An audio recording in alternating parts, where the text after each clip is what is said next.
Welcome, ladies and gentlemen, back to Helsinki, Finland for the ASUS ROG Summer Championship.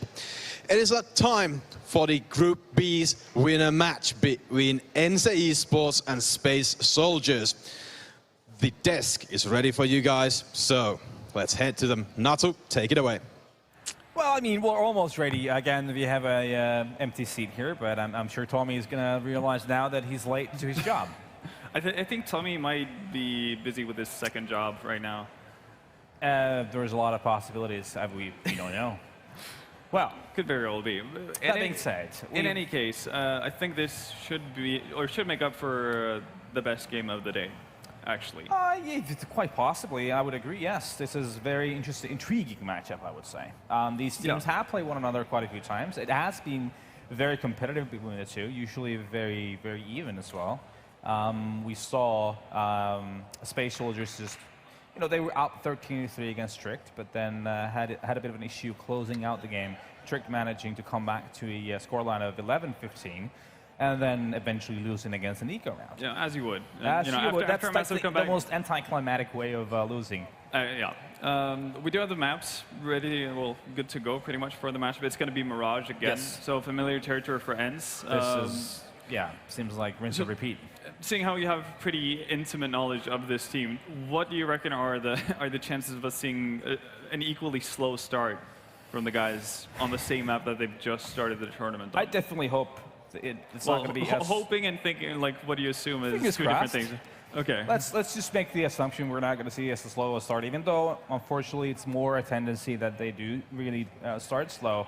I feel like Space Soldiers is going to be way better at punishing them and putting them in a even more awkward place than what they were against Archangels there. Because towards the tail end of that match between ENCE and Archangels, ENCE actually, they were dominating a lot of the situations, even though still a bit of sloppy plays here and there. But for the most part, when you win as many rounds as they did in a row, obviously you're just outplaying your opponent.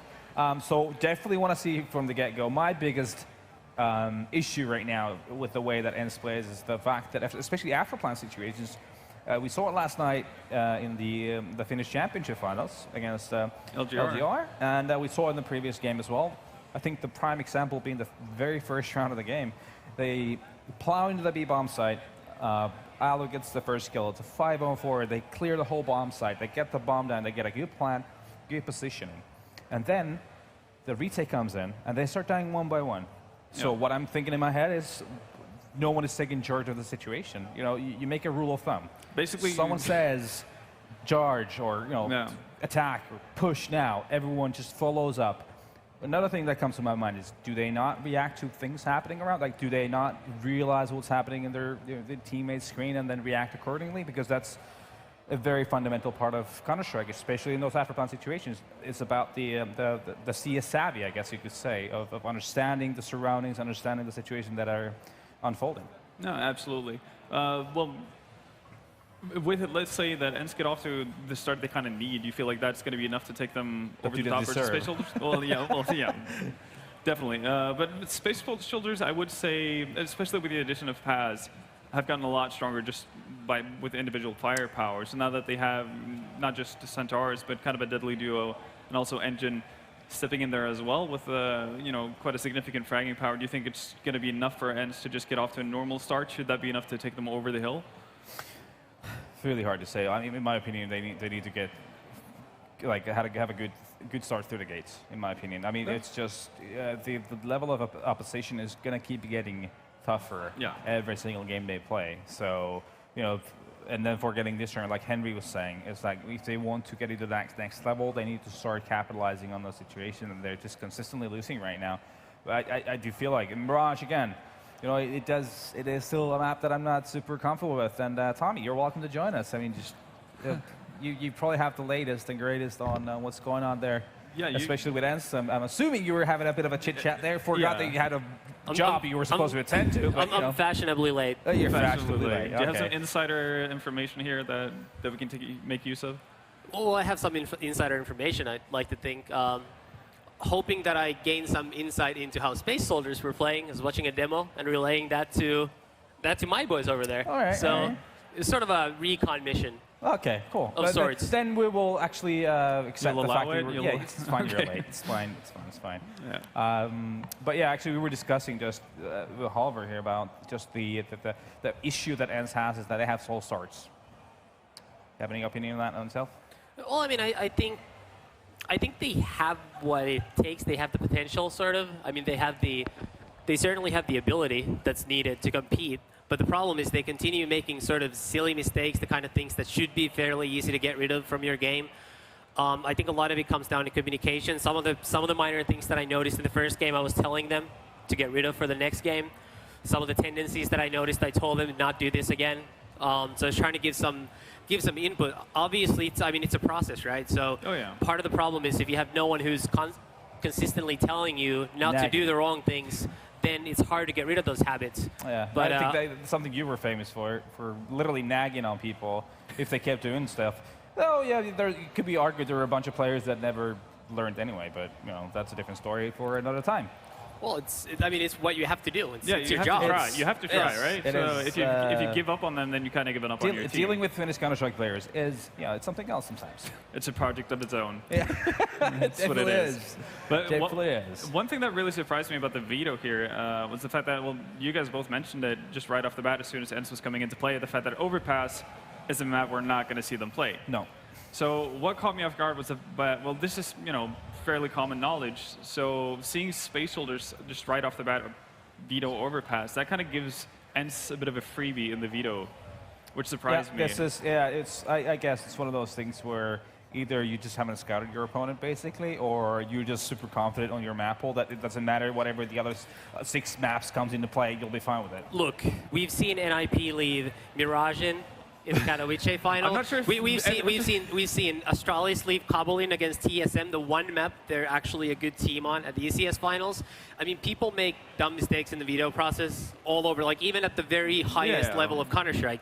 People, like many teams, just don't do a good enough job of actually doing some research. It takes you 5 minutes to get a pretty good understanding. And nowadays you get to vetoes up on AssemblyTV, so if you were to spend 30 minutes on every opponent, you would actually have perfect understanding of what they like to do, and it would certainly help you quite a bit moving forward. So I mean, I think that's definitely a mistake on Space Soldiers' part.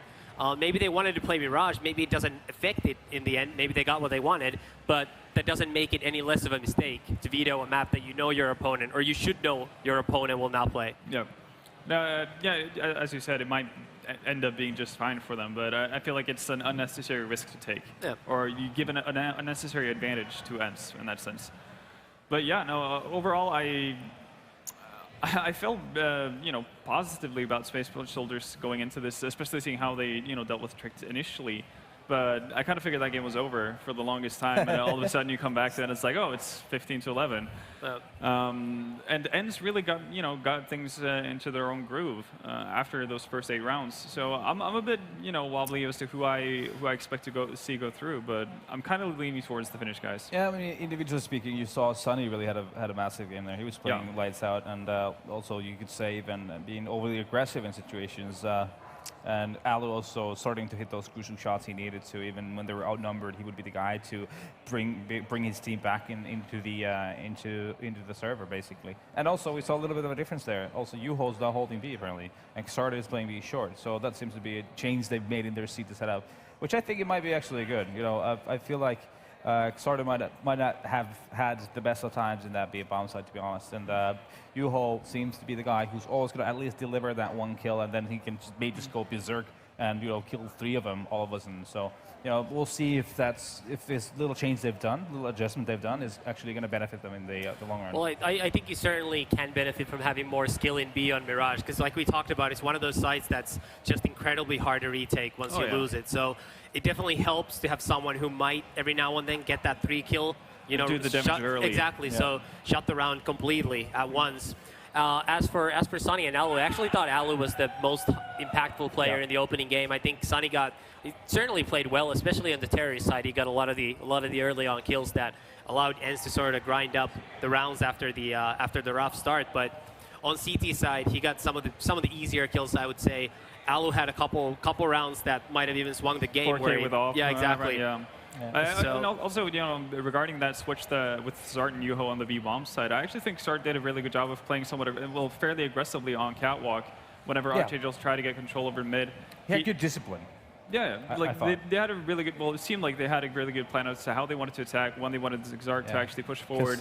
And get his nades in and actually set up a crossfire with whoever's playing from connector or potentially Alu in window. I think you could say that Yuho may have had a bit of a tendency of just going rogue sometimes there and just kind of overextending and stay when he should have just fallen back. So maybe Xarda is going to be a little bit more disciplined, have a bit more methodical kind of a play. And now Yuho is going to be the one with the leash on, just jumping that B balcony, enjoying his life. Well, to be fair, the same way, I actually think Xarte played too aggressively in B sometimes. I thought he was peeking the holes too much. From what we saw early on in the first game, Yuho was basically just jump spotting it, which I think is the best way you can play it. It's the safest way. I mean, there's just very little you can do against that as a terrorist. One thing I would like to see more, though, is I would like to see more aggression, planned aggression from Alu on the CT side. It seemed like he basically just settled for trying to take a shot out a window. If there was no shot to be had, he sort of just fell back and. Actually, he's a very good passive operator, so he was still effective regardless. But I certainly think that you could get more out of him if you strategically moved him around a little bit and gave him some shots that the opponent doesn't necessarily expect him to take. Yeah, I think so. I think there's definitely some room for more utilization of him. Like Oscar, for example, is a very good example of how he plays Mirage CT. You never really know where it's going to be. It might be in apartments, it might be in palace, it might be in connector. Anywhere on the map, so I definitely agree. And Alu even has that knack. He has a really good understanding of the game, the flow of things, everything. When he needs to peak, when he needs to retreat and stuff like that. So, yeah, that would definitely benefit them massively. I think the one thing that they do have problems with is in general is just being decisive and having someone make calls, and I think that's basically why also Alu plays a little passive sometimes because they don't have anyone who's just kind of set the tone and say, go take a shot from B short, jump up from window. You play B this round. We're going to play heavy A. I mean that's also something that I think they could be doing sometimes, even though it's working, because that's always going to stop the guys from just walking into B. They're not going to do that as easily if there's an opera there. Or the opposite, if Alu says, I'm going to go take a peek from A slope, then someone says, all right, then the rest of it will do this. So basically more assertiveness, but I guess that's something that someone like Nasu would be able to bring with all of his experience, right? Or something that you potentially could be nagging onto your brother, right? Yeah, to make sure he instills in the team. It's definitely something I talk about when I talk to him, and some of the things that I tell him to pay attention to. I think it's also partly still that he hasn't played that long with the team, and they've gone to like 2 tournaments. And he's played for, I guess, a couple months. So I think it's right around now is probably the time where he's starting to get more comfortable and knowing everything that goes on. Because it's always hard to come into a new team and sort of just make it your own from the beginning and say, okay, well, you've done this for half a year, but actually from now on, you're going to be doing this. Also, we're going to swap you over there. It's hard to come into a team and just mix everything up. So I think that might also be a part of it. And my one concern is that it's always very important to have like the wingman, at least one wingman when you're in in-game leader, someone you can rely on to give you very valuable information in situations. Nasu used to be that guy a lot of times, but you can probably recognize this too. You and me used to have a really good relationship in that sense too. You would do the call and then I would give you a certain, or just call in a certain situation when I have a hunch of what we should do. So they may be lacking that a little bit too, like finding that dynamic where he has a person X on the team that he can rely on making a call. And I feel like Alu actually does have that. I used to have that at Alu as well. He would make certain calls in certain situations because he had a really good overview of the game. Yeah. To touch more on Space Soldiers, obviously you can't really talk about that team without highlighting Centaurus. Yeah. So what's going to be the key factors? Well, I guess we're kind of leading back to ENCE again, but how are they going to deal with a player like him? Because we've said it, in the pregame before when we just did the overview of the Group B. Centaurus is a really special talent. Doesn't matter if he's in a region that's looked upon as maybe weaker or he plays somewhat lesser opponents. He can still bring it versus very, very good teams. So how do you shut a player like that down if it's even possible? Well, I think actually there's a good saying in basketball that I think applies to Counter-Strike fairly well, which is the best players are always going to get their own. Like, you're not going to be able to stop Forrest from getting his 25 kills, but if you stop everybody else from getting kills, that's fine. Like, you can live with a guy getting 25 or even getting 30, as long as no one else does that. So I think that's sort of the thing that people sometimes overestimate, is they only look at the star player and see, well, what can we do there? Well, like, sometimes you just can't do anything when the best player in the world, obviously not Zantares, but in general, when some of the best players in the world are on, sometimes you can't do anything about that. So sometimes maybe it's about not feeding that guy and just trying to attack the other players. But to be fair, Zantares actually wasn't even Space Soldier's best performer in their opener. Wasn't even the second best performer.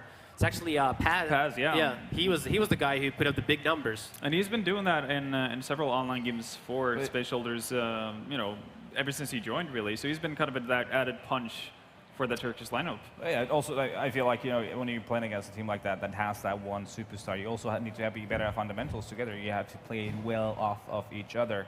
Maybe a thing that ENCE might lack with sometimes, but they have their upsole as well. That sometimes you see them play phenomenally off of each other. Yeah. So they gotta try to find that peak and consistently try to hit that peak in case to take care of a team like. And I think ENCE also is one of those teams where they do benefit from having a good start to a game. Yeah. So I think that was also a factor in the Mirage game. They started down 1-7 or 1-8.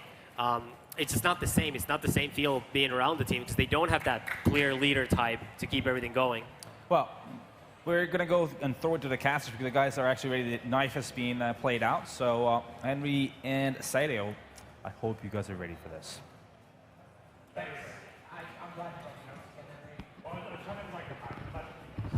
don't see anything written on the pieces of paper. But imagine if somehow we got our own TV show, Matt. Like, can you... Right. We'd probably be kicked off the air in about a day. I'm going to make it happen. But the good news is there's no FCC on the internet, so you never know what might happen. You never know. We are getting into it. You said at Game of the Day, these wires are slowly decapitating me and pulling my head in all kinds of weird angles. Space Soldiers versus ENCE. I actually like the proposition of this game. ENCE just showed a clinic in the second stages of the first match that they played, oddly enough, on Mirage as well, and now they go against Zantares and Space Soldiers. The thing is, we don't see enough of, I think. Towards the end of the game, ENCE made the opposition look a little bit silly. Like, it was our first opening round, they just couldn't get going, and we kind of said at the end of the game, is your microphone okay? I can't turn my head. It's down. It's okay. He does do this for a living, ladies and gentlemen, I assure you. Yeah, so the point I was making is, like... I didn't break it. It just broke itself. They can't afford to make these kind of mistakes. Space Soldiers aren't going to allow it. They've got the talent, they've got the skill. If they will absolutely crucify them if they do start making the same sort of silly blunders that they were doing in this first game we saw in Mirage. So hopefully ENCE can show up and we have a really competitive game going forward here. We are into this one. It's ENCE versus Space Soldiers. ENCE starting on the CT side here. They've got 4 sets of armor, and Nasu with the smoke and defuse kit. We saw a very similar setup before. And look at the aggression towards the B apartments. They've got a ton of information here, but it's a fast play towards the A side. Space Soldiers make their first move. Well, it's a style start, but Space Soldiers, Tuguk's going to take down Yuho. This time it's ENCE starting out CT side. Engine going against Nasu. 2 players already on that stairwell. A third not far behind trying to watch the connector. This is a tough retake for ENCE already. 4 versus 4. They're going to start around the corner first, but the lineup is there, and Zantares getting 2 already. He goes down at the hands of Sunny eventually, but Paz just watching back inside of the site. Sunny, Alu making it possible. Still a 2 versus 2, but again, positions are favorable right now for Space Soldiers, still on the CT stairs. However, Sunny and Alu, they just waltz in and take the site back over. No kit, they get it done in time. The MVPs of the first game, indeed, Ali and Sonu. That's a fantastic retake coming in there. It was quite an assertive pistol round from ENCE as well, pushing those B apartments very quickly, getting a ton of information. Decent execution from Space Soldiers, but they get to the A side, the bomb goes down, that retake comes in from the finish side, and they capitalize. A 2 versus 1, both terrorists towards CT spawn. Doesn't work out for them, and it's going to be the pistol going in favor of ENCE here. But the bomb did go down. That's a key factor, obviously. It means Space Soldiers will be almost certainly purchasing up AK-47s in the third.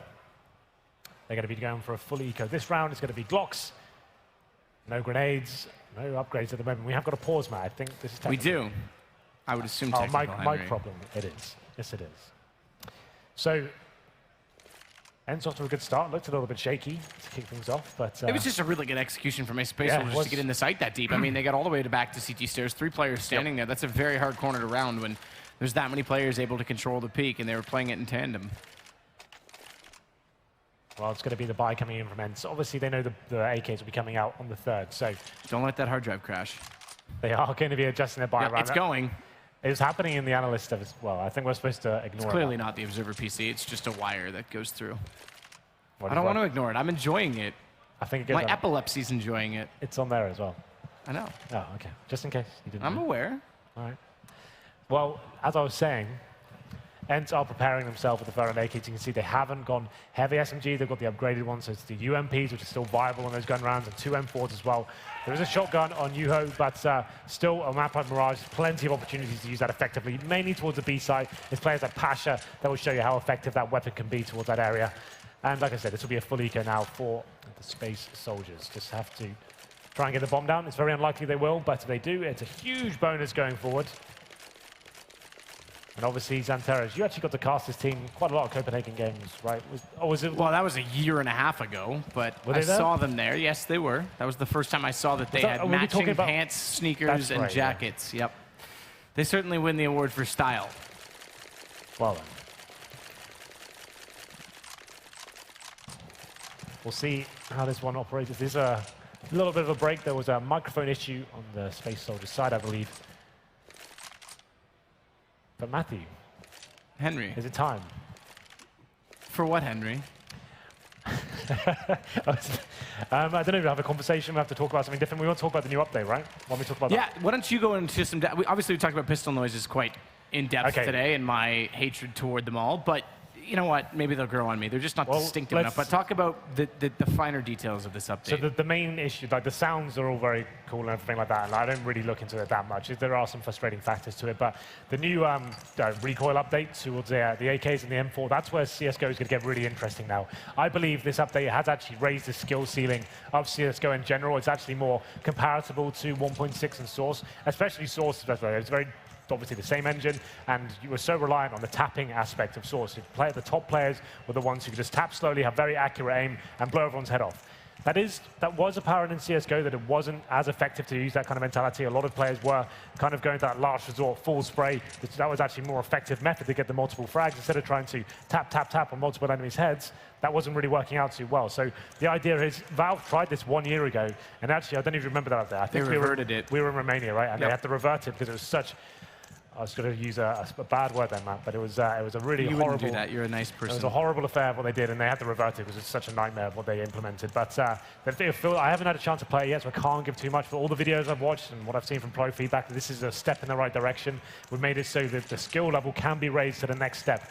Those big players, those big aimers, we always talk about players like Scream, Simple, for example, players that have that crazy aim, they'll be able to take it to the next level, which is a really exciting prospect. I think it's only a good thing for CSGO. Yeah, I mean, I think tapping was an underrated skill. The question is which players benefit the most and which are so far removed and broken from the previous iterations. How fast does that discipline come back into when you're shooting? Yeah. How many people are going to be addicted to spraying at this point? It's going to cost them for it. But it makes the weapons like the silenced M4, for example, you're limited with ammo. Yep. You only have the 20 bullets in the magazine right now. That becomes even more effective. That's a really cool idea. The fact that you can actually tap on that a bit more and not have to rely on the full spray every single time. So I think it's like, I don't think we'll see much of it this tournament. Obviously, they haven't had even time. Players would have been traveling when that patch came out, right? Like, especially players like Space Soldiers, they're coming from Turkey, and it'll be like 2 days travel. For once, though, I will say it is obviously the most of the teams are on break right now. Exactly, for once, they have a time to play something, and this is a pretty significant change. This was, so these guys obviously traveling, like you're saying, but yeah, the top guys. Talk about the top tier. Do you think Valve actually implemented this around the player break? I highly doubt it. It is Valve, but if they did, hats off to them. I mean, that would be fantastic. Yeah, it seems like it's pretty well received. The only problem is those game sounds we talked about. For me, I can't really work out a realm where making all the pistols and SMGs sound the same is a good idea. I mean, to be fair, again, trigger word for Lurpus, they are trying to make it a little bit more realistic, a little bit more modern. They're getting, I know, 100%, but they're getting these depth in the noises.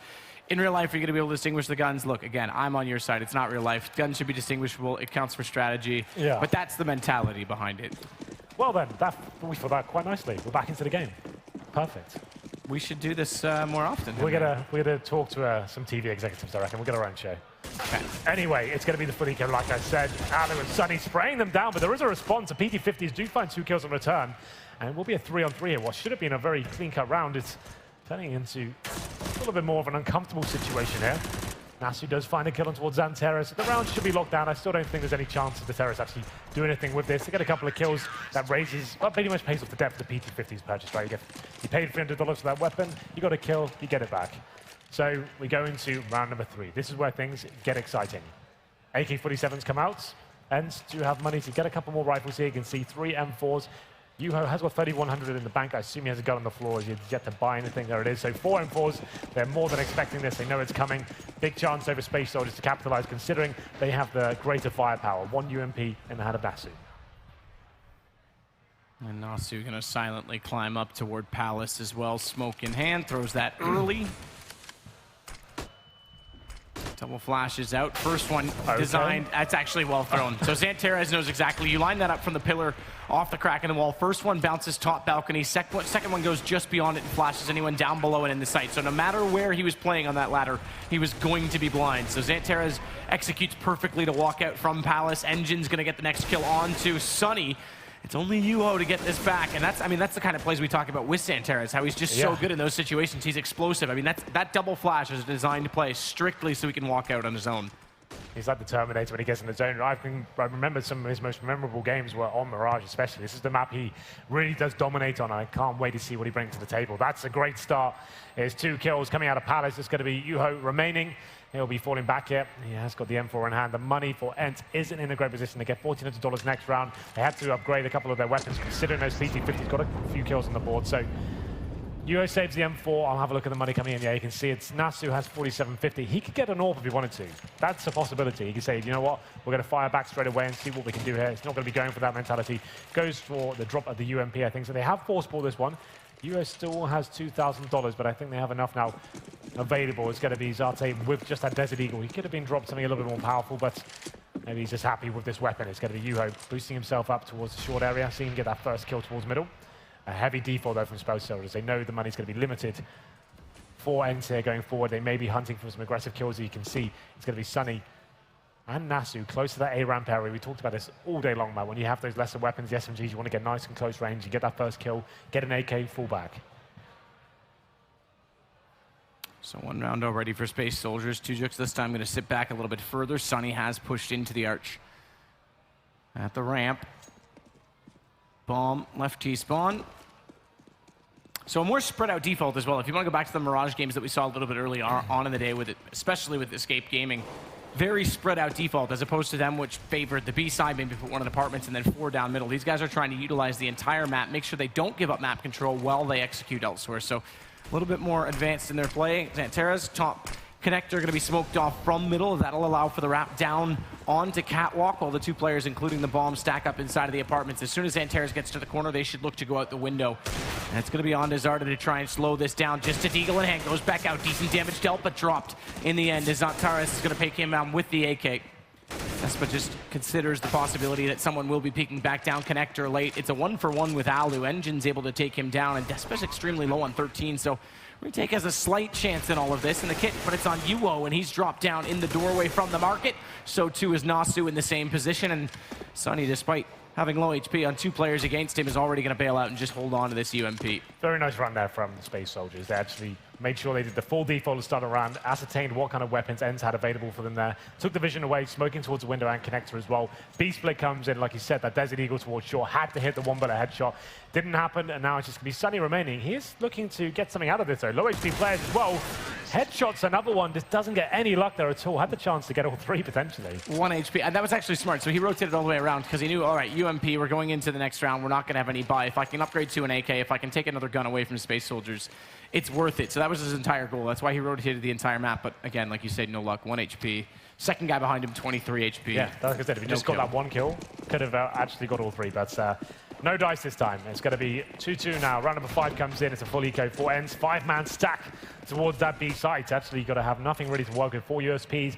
Yuho's got the P250.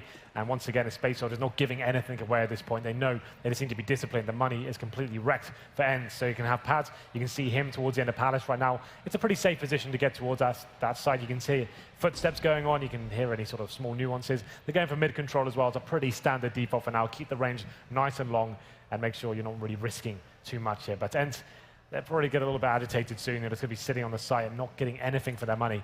And they're probably thinking, well, they're probably slowly making their way towards the A site. We haven't seen a single player towards it. And we're smoked out of short as well. So what's the play here? And now it looks like Xanterez and co will be forcing their way to the A site. No one there.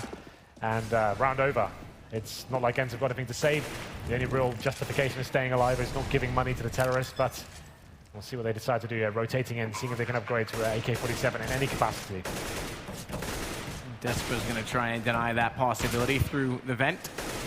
Catching out Yuho. Xantara's also down, and with just these USBs so far, not able to collect anything in the way or even close to an AK-47, as you suggested. Well, next round, they do get $2,400. There's definitely a possibility for an AWP. Yuho can drop one. There's a kill as well, so Sunny can save the AK. That really is going to help tremendously. Just one weapon can make all the difference in terms of having the extra utility, the defuse kits as well. And it looks like he actually might save this as he makes his way towards CT spawn. The terrorists aren't being too aggressive here. They've really learned their lesson. It's not really worth chasing those CTs there. He went through the vent for no real reason there, Matt. Like, I think that's why his team leaders always say, why did you do that? We know they've got, literally got nothing. It says they've got weapons to lose and he's given one away. That's not going to use anything more, and now we look at ENCE's buy. Like I said, they could get an AWP if they wanted to. Nasu with almost 5K. I assume it's been dropped because Alu hasn't got a weapon just yet. There it is. He's got the AWP. Let's see where he decides to go. Presumably jumping out the window. That's what he likes to do normally. Actually more of a passive hold this time. Interesting thing is he hasn't had a read yet with the AWP out toward middle, so he's waiting to see what smokes will be deployed. There is not one on catwalk, so that means the drop. He's going to go for it anyway to just underpass. He can't push middle. It's less viable because there's less coverage. Remember, we saw Alu last game. He drops down through the window to play against the cat smoke, catch them off before they reach box. If there's no smoke, he's sitting in the open, so this is quite bold from him right now, and he's doing so because he's got Zarda up above him on catwalk that he's hoping can play off of him. Another default coming in. It's going to be the bomb towards the A side of the map, though. Tugux and Paz holding towards that A ramp, and Desp trying to do what he can towards that palace area. I think he is actually challenging somewhat as well. He's got the AWP. We'll see what he can do here. No challenge just yet. He has been smoked out, so that's the opportunity to reposition and work out if there are different areas of the map that could be more viable. You can see Zart pushing off towards short. The guys on the desk said he's been doing a great job towards this area as well. Let's see if he can find his first kill as Xantara. It's a difficult scab to take down. The duel begins and he hits the shot on towards Alu. In fact, there's the double. That's what we're talking about every single time. This guy seems to deliver, finds the first 2 kills, and that's the B bomb site. It's going to be the main objective now for Space Soldiers. They make the way to the side. So well done from Xantaras as well, because that was designed. Zart played that perfectly. He baited it out. Alu was there for the switch. And Xantaras hits both of them. It's Tujix walks in, bomb goes down, Engine's going to push smoke at market. Nasu and Sunny have to try and bail on this already. Nasu's gotten at least toward T-spawn. He should. And he's going to go back to Palace to confirm it, save this weapon. But Sunny's slowly luring them in that position because they're going out on the hunt. And Sunny is at least able to take down Xantaras, but Engine dropping him. No gun saved, and 3 still alive on this terrorist side. That is such a huge battle in mid. I mean, that single pick from Xantaras to start it off and then snaps over and takes the second player as well. That's got to be traded, though, hasn't it? The fact he's killing someone in connector, and you know, as soon as he's dead, that's when you've got to be killing him back. That's got to be happening. But Xantaras, he's a special breed, I have to say. It's very difficult to lock him down. It's very easy for us to sit here and go, oh, you should be killing him, definitely. He's crazy good. And very, very fast indeed. 4-2 in favor of Space Soldiers. The money is in tatters once again for ENCE. You can see Sunny has got money available. He's going to upgrade to a 5-7 on body armor. I'm not sure that's going to help him out too much. He's got a couple of deagles on support as well. Nasu's going to be one of those players. Let's see if there's any sort of stack like we saw before. The 5-man stack towards B. I never really think that's going to work out for you. It's such a high-risk move. You're kind of just hoping they just do an all-out rush B. And the top teams are never going to do that when they know you're completely broken for money. But let's see what they can bring to the table this time. Nasu does drop. It was Desperate that found him with the orb. Out middle they go with the pistols. Xantara is just waiting for it. He'll collect one at least more kill. He could potentially pick up more than that. As it's Alu on low HP that's still on the ramp. But all they're really doing is serving to evaporate time before bomb goes down. Inside A, it could take a bit while further yet because Engine is waiting for the last player to push out from the B apartments, and Paz has just gone back for bomb now. May actually go ahead and pick up this kill. Engine's gone extremely low, but he does swap over to the pistol in time. It'll go 5 rounds now in a row. Full loss bonus against ENCE for Space Soldiers, so 5-2. That should allow, again, the AWP to come back up on Alu. He'll go immediately to it. He's got decent utility this time, but no head armor. Again, against AK-47 and AWP, not the end of the world. Absolutely. Just the pistols that could be a problem if it does come down to that, but quite rare that'll be the case. We'll see what happens here. It's going to be the first kill for Des once again. He's actually making his way towards the A ramp. He had that decent spawn. You can see him on the mini-ramp right now. He's getting players as they cross towards that steps area. Is this time Sunny trying to get towards connector, gets taken down. Sometimes the timing can work against you there. It's very difficult and a bitter pill to swallow, I have to say, when it happens. It's quite rare, but when it does, it works out very effectively. This is when you almost want to throw that early smoke. The issue is if he's putting so much pressure there, if you throw the early smoke from CT, you're late to get to the connector in the first place. Exactly. So you give a guy like Engine or Xantara's room to move there. I mean, it's a double-edged sword. Wall of smoke down center of the site. Xantara's trying to find a way through. Coming up from Palace late, it's Paz inside, but Alu and Zard have actually made this work as Nasu gets caught firebox. He was the one trying to foil the plans when they get close with the bomb, as it's now going to be planted default. Yuho waiting for his teammates to get in better positions as they wait from mid right now. Just has to sit and buy time. There was 4 kits to start off this round. Alu, the only one without. He's still not picked one up, but Yuho has Paz, and it's brought this to a man advantage, favoring the retake of ENCE. Yuho still with the M4. Repeaks, gets information, but can't win the duel against Tujix, and he's not in a tradable position, so Xantara is now, they've got to cross his path. They've got to get toward the site, and Tujix pops out late. He's going to get both of them as they look the direction of the ramp. Another clutch, another win going in favor of the Space Soldiers there. They get the bomb down towards the side, the 3-on-3, and ENCE actually did a pretty decent job of getting back into that round. 3-on-3, but just not really working together. The player dying in CT spawn before his teammates really had rotated over. Didn't help him out whatsoever, and it's Space Soldiers looking incredibly strong individually right now. Just hitting all the shots they need to. This time it's Tuguk stepping up in that situation. We thought Xantara's, him still being alive, he'll be the linchpin there, but Force Spy coming in, Matt. This is where things start to go horribly wrong for CT sides. The auto shotgun, the FAMAS, the Mag 7, no kits, limited in utility. This is when you can find yourself getting into a real rut here. They need this run to work out for them. They're going to find themselves in a world of pain here on the CT side of Mirage. This is the best of one as well.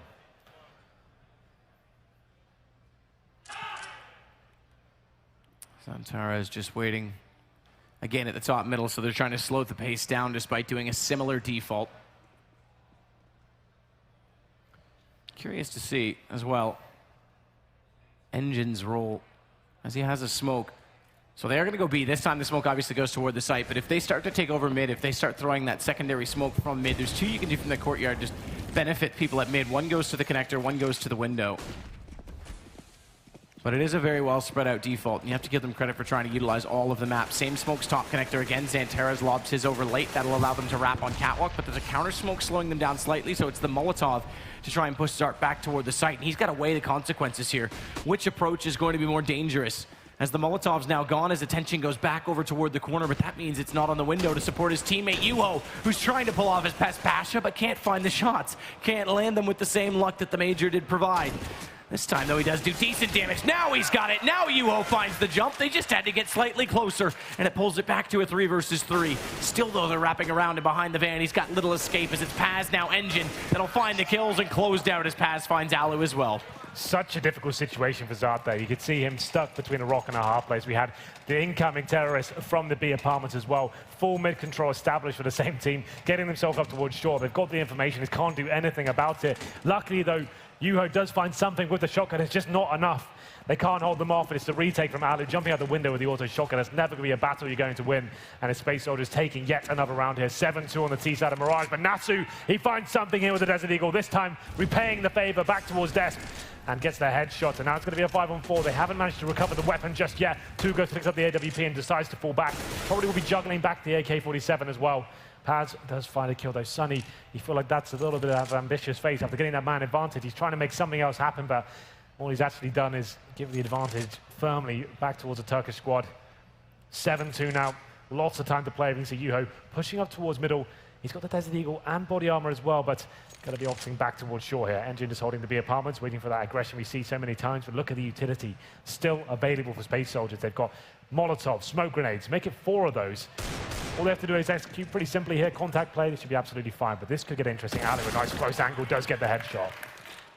I don't even know what it's supposed to replicate, that sound from the CZ, but it's good, and the flush Molotov out, running shot. Nasu's able to get one, that's more than he was worth in that situation. As Xantara's goes down to 18 HP, bomb dropped inside of the archway. They've got to show themselves to get toward it. Alu, nice shot from Yuho, is still close enough. He's got the shot above the center block, but Engine snaps it back. He's able to find it. 18, or rather 20, HP for him against Yuho, who with the deagle pops out and closes the round. Finally, ENCE gets something to roll with. Deagles prevail.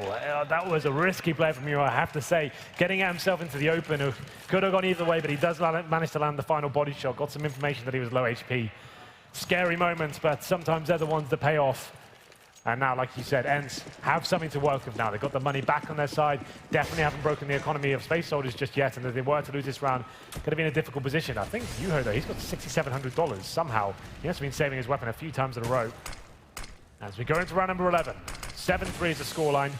Des back onto the AWP. And it's a heavy mid-presence this time from Space Soldiers. Not going for that defensive default we've seen so many times. That's going to be pushing up, and it's Xantera looking for that first kill, spraying wildly towards Connector, and somehow it works out for him. Takes down Sunny, and he's got control of that position as well. How is that working out for him? Wildly spraying. If at first you don't succeed, use all 30 bullets. So frustrating being on the receiving end of that. He's thinking, how many times is he going to get away with this sort of stuff? But still, looks like they want some more. Xantera resets the aim to find Yuho far back on the cat corner. That's going to allow him to walk in, turn around, and find Zarda. He's on fire right now. He's absolutely finding every angle required. Nasu may get him down, but he's the last alive. Engine walks around the corner, and it's a reset. ENCE fully reset down. But look at quite Yuho's low. money. I mean, that's the one thing I was going to say, is Yuho has built up a huge bank, all things considered. This is a good time to take a pause, right? You work out we've got $8,000 here. So we either force this one, we give the AWP to Ali, we take a huge risk. We can probably drop an AWP, 2 pharmacists with that money, and we can balance the rest out with pistols. Or we look to the future. We just have a nice little partial buy this time. Haven't been working out too well for ENCE. Well, I guess the round they got them back into this was that Desert Eagle round, so that's something to consider, right? The Eagles can be efficient. I mean, you can easily justify it right now. Yuho can drop whatever they want in terms of pistols. But yeah, I think they're just kind of discussing. Let's take a moment. It's starting to run away from us now. We have lost a half at this point. Remember, they were down in a similar fashion last game on the reverse. They were 8-1 on their terrorist side 4 rounds against remaining. Archangels. 4 rounds remaining. What's the play here? Do you drop the AWP? Do you drop a couple of pharmacists? Do you go all in? I would say no. I'd say the money's still going to be shocking next round if we do lose it. So I'd say take this one on the chin, drop a few deagles for the teammates, come in, then you've got enough still to drop the AWP for that more higher percentage chance of winning the next round. I'm sure Lurpus is over there right now, helping them out, trying to work out what the next move is. So just to give an update as well on the second game going on in the group, the elimination match between Archangels and Tricked, 12-10 right now in favor of Tricked. Interesting. So God Hunden currently prevailing. Oddly enough, he's on the bottom of the scoreboard. That's weird. But that's all right. They're still prevailing. Exactly. Team game. 8-3. Here we go then. Oh, it's happened, Matt. They got the AWP out. They've gone for it. Oh, I had a sneaky feeling. So they've gone for the AWP. This is like, is this all in at this point? I guess it was you who had the money. It's just kind of balanced him out to have the same money as his teammates here. So I would say if they lose this round, they're not going to have the AWP next. I would say this is a very poor decision, in my opinion.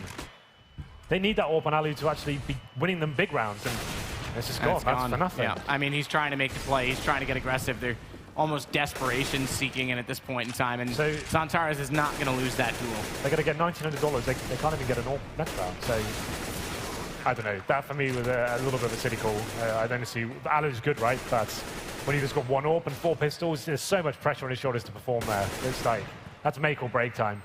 I don't think they've got to that point yet. I don't think we need those kind of plays. Yuho leading the way for ENCE right now on 9 kills, but overall Xantaras 17 single-handedly has just torn them apart. So I think the glass cannon AWP is a possibility, but they would have been in such a more comfortable position. Oh, that's a good shot from Sunny. I do like it, but unfortunately inconsequential to the outcome of the round. It'll go 9-3. Yeah, so they can get literally glass cannons on Nasu and Yuho. They have the exact money to get an AWP here, 47.50. So they could get it if they want to. Nasu's considering it. He goes, look, I'll take one of the pharmacists, boys. I'll take this. But it's going to be the rifles instead. 1 kit. Despa again as well with his AWP. Not the same spawn to go toward the A stairs this time. At this point, he's just bleeding the CTs out. You go back to those slow defaults, and you just use the Molotovs, flush them out of positions. But Sunny, he wants to go aggressive. He's by himself as well. Is this the right call? No flashes. He's going to try and take advantage of a late cat smoke that wasn't even there before he made this intention, but it works for one. Is he going to overextend this? It's on Terra's down, flash out. It's going to catch Engine, but not fast enough, as he already spotted the shoulder of Sunny. And I have to mention something as well as Engine gets that kill. Despa's taking full advantage of spawns because he has a pretty good B spawn that time. Rather than seeing the AWP on the T side go middle, he goes into the apartments and tries to catch off the CT player jumping toward the van at the very start of the round. So we've seen him go for fast early picks, and it's paid off. You have to admire the style, but it's a bit of a low return, I guess. He's made it work, but it is normally low return. However, this is now turning in favor of ENCE because they've got everyone down. It's Yuho, the shot into Paz, and finally they get around going. It's Desp, the player just mentioned, who is the last to fall, and an AWP picked up onto Yuho. So now, again, they will face reset. It won't be full this time, but it's still significant. They've managed to save 4 players over, so that's reasonably well off, all things considered.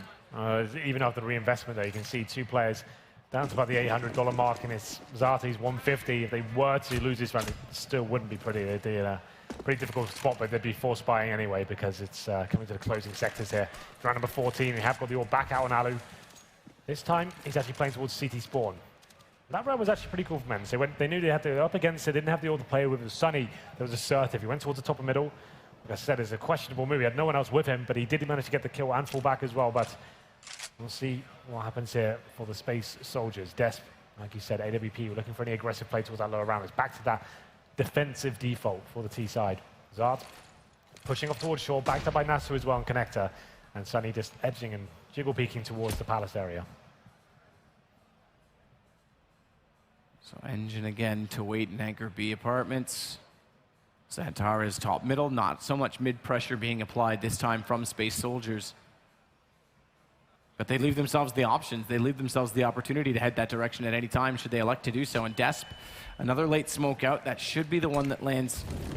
Is it the bounce to window? Yeah, so it's bounced through. That's going to land inside the window. That's a tough one to throw, and he actually succeeds on it. There's a second one on top of Cat. Now one at connector from Zantara. So they've elected to try and allow him and Engine to work together for a split onto the A site. And no one in towards Shadow. It's Sunny and Nasu playing together. Connector. Nasu's going to start it off. Engine goes down. And a secondary peek coming out from Zarda on Catwalk's going to slow Zantara's. This will give Alu the time and space inside of the site, but not enough to cut down Zantara's. Late Nasu's there for trade, but still they've got an opening because Alu, he was dropped before he could even find anything to cancel out this entry. And the Molotov alone will be enough to defend the plant. Default type plant won't favor the A main position to cover it. And Desp with an AWP is actually going to, this is quite aggressive for an AWP positioning at Firebox. As you can see, tagged up, Molotov's out, flushed and caught. That's actually very well done from ENCE to identify that the AWP was in a poor position. And if they force him to move, they can force him out. And just like that, they'll pick up another round in the half. That's better from ENCE. Really nice retake there. Nice calm play, using the utility effectively as well.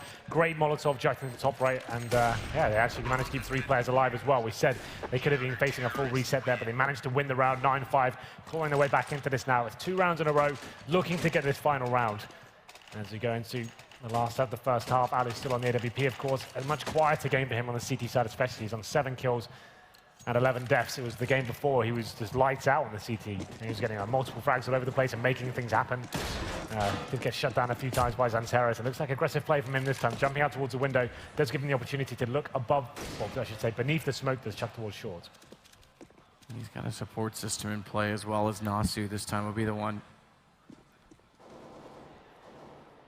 to watch over toward A main. Sunny looking for the late smoke palace as soon as he spots anyone. They won't elect to throw these utility plays too soon because there's still 1:22 to work with. And Space Soldiers has been slowing the pace down considerably while they set up their own defaults. There's less to confront them when they do go for execution. But they themselves,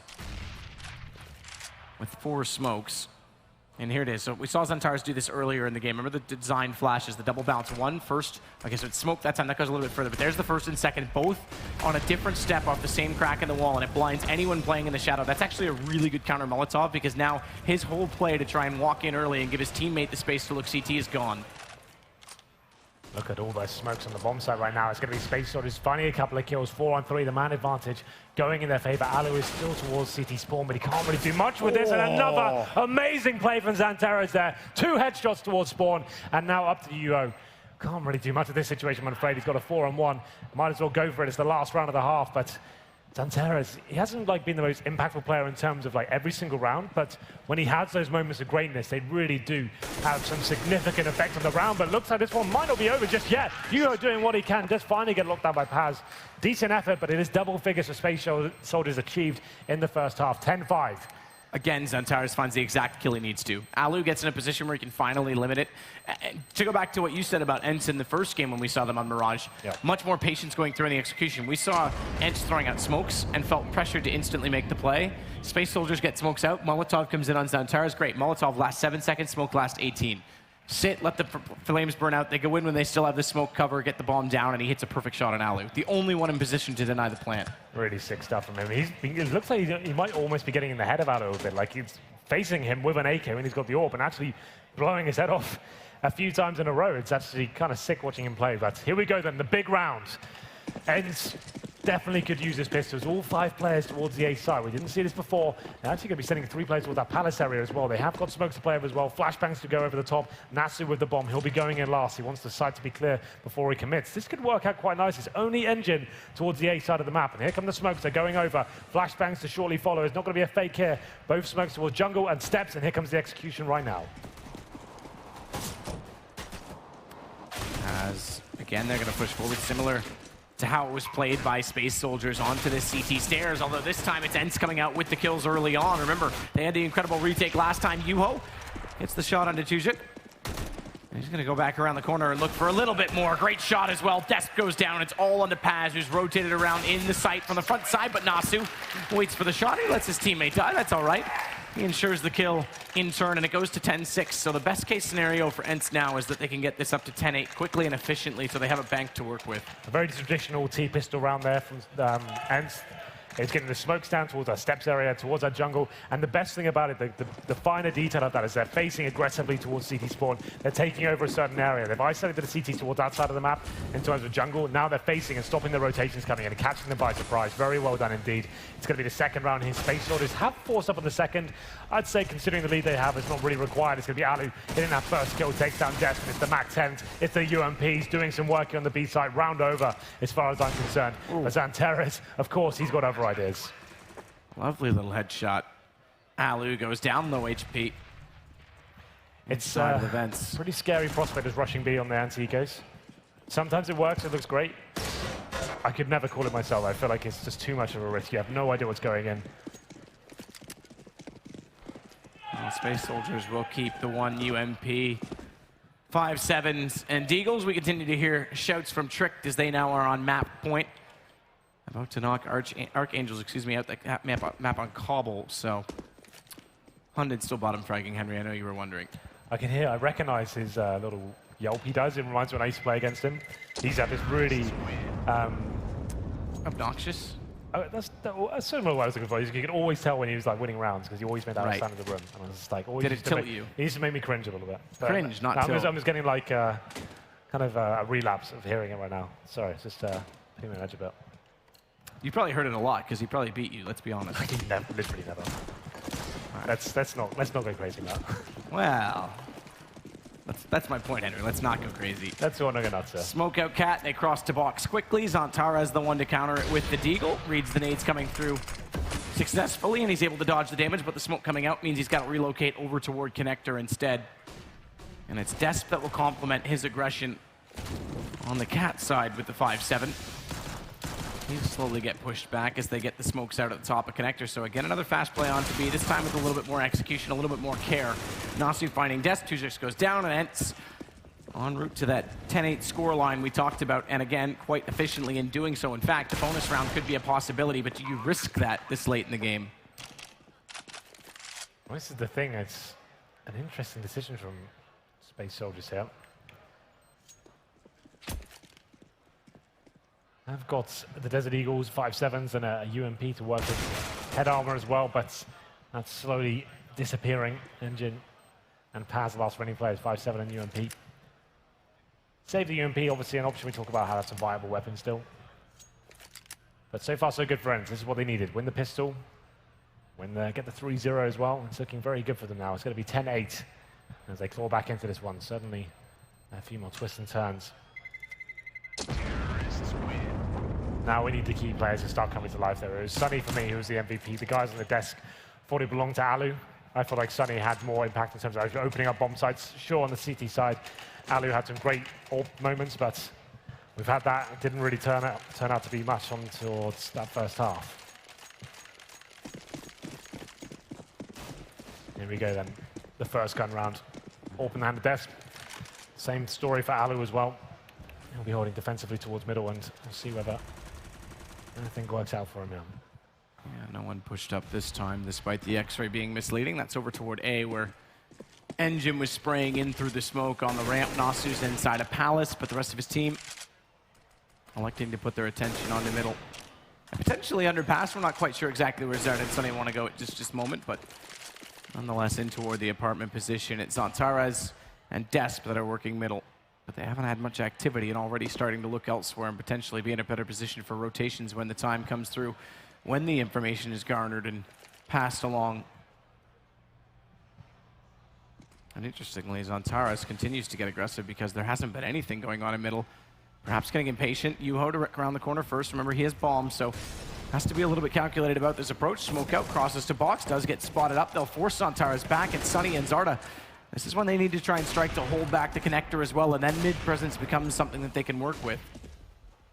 But still Zantares lingers around that corner. He is waiting. He can sense something is afoot here. As you will be Molotov out of position. This is actually working quite nicely for ENCE now. We talk about them getting to the sides. This has never been a problem for them. It's those chaotic moments when they get to the bomb site. That's when things start to go wrong. And Zantares picks up one pass, chimes in as well with two, and it's just similar issues here. As soon as they get to the bomb site, that's when things seem to fall apart for them. Ali, the last remaining player at this point, and he's going to have to fall back. I don't think he will actually be surviving. And there it is, and Desk gets the final kill. So once again, great fundamentals in terms of the approach to the round there from ENCE. And as soon as they get to the bomb site, something is not right there. There's something that there's every single time it seems like this kind of collapses within a matter of seconds, like a house of cards, almost. Thoughts? Starring Kevin Spacey. Has he got that round? Has he got that? Yeah. Locked down, that saying? He's actually in the series. I know, I've seen it. I'm just saying the House of Cards did exist for It only exists with him, and you have to have a Netflix account. Don't pirate it, Henry. I know you want to. Either way, this is Space Soldiers picking up a huge round against them. We saw Alu going down. They have to reinvest into AKs. No AWP this time for the ENCE side, and they're up against that of a double op with Tuzux and Desp against them. This time a little bit more presence out toward middle. They managed to get up from the underpass a little bit sooner. However, they haven't got anyone toward top mid. In fact, Alu, knowing that they've already established that without his help, is going to go back over and potentially just walk in from the front of the A site instead. But there is a three-man setup inside of it right now from the CT side, with Paz being the float and Engine being aggressive. Of course. Oh, there's going to be a contact play here from Zati. He actually gets the headshot on Dex. Yorpa going down, and Yuho finds the second kill. So now they've got a real chance to capitalize. Much better stuff here from ENCE. Getting all the kills in their way, not dropped a single player so far. Tugux and Zantares are the last remaining players. So not really much they can do here to save the orb once again. And it's ENCE finding one more.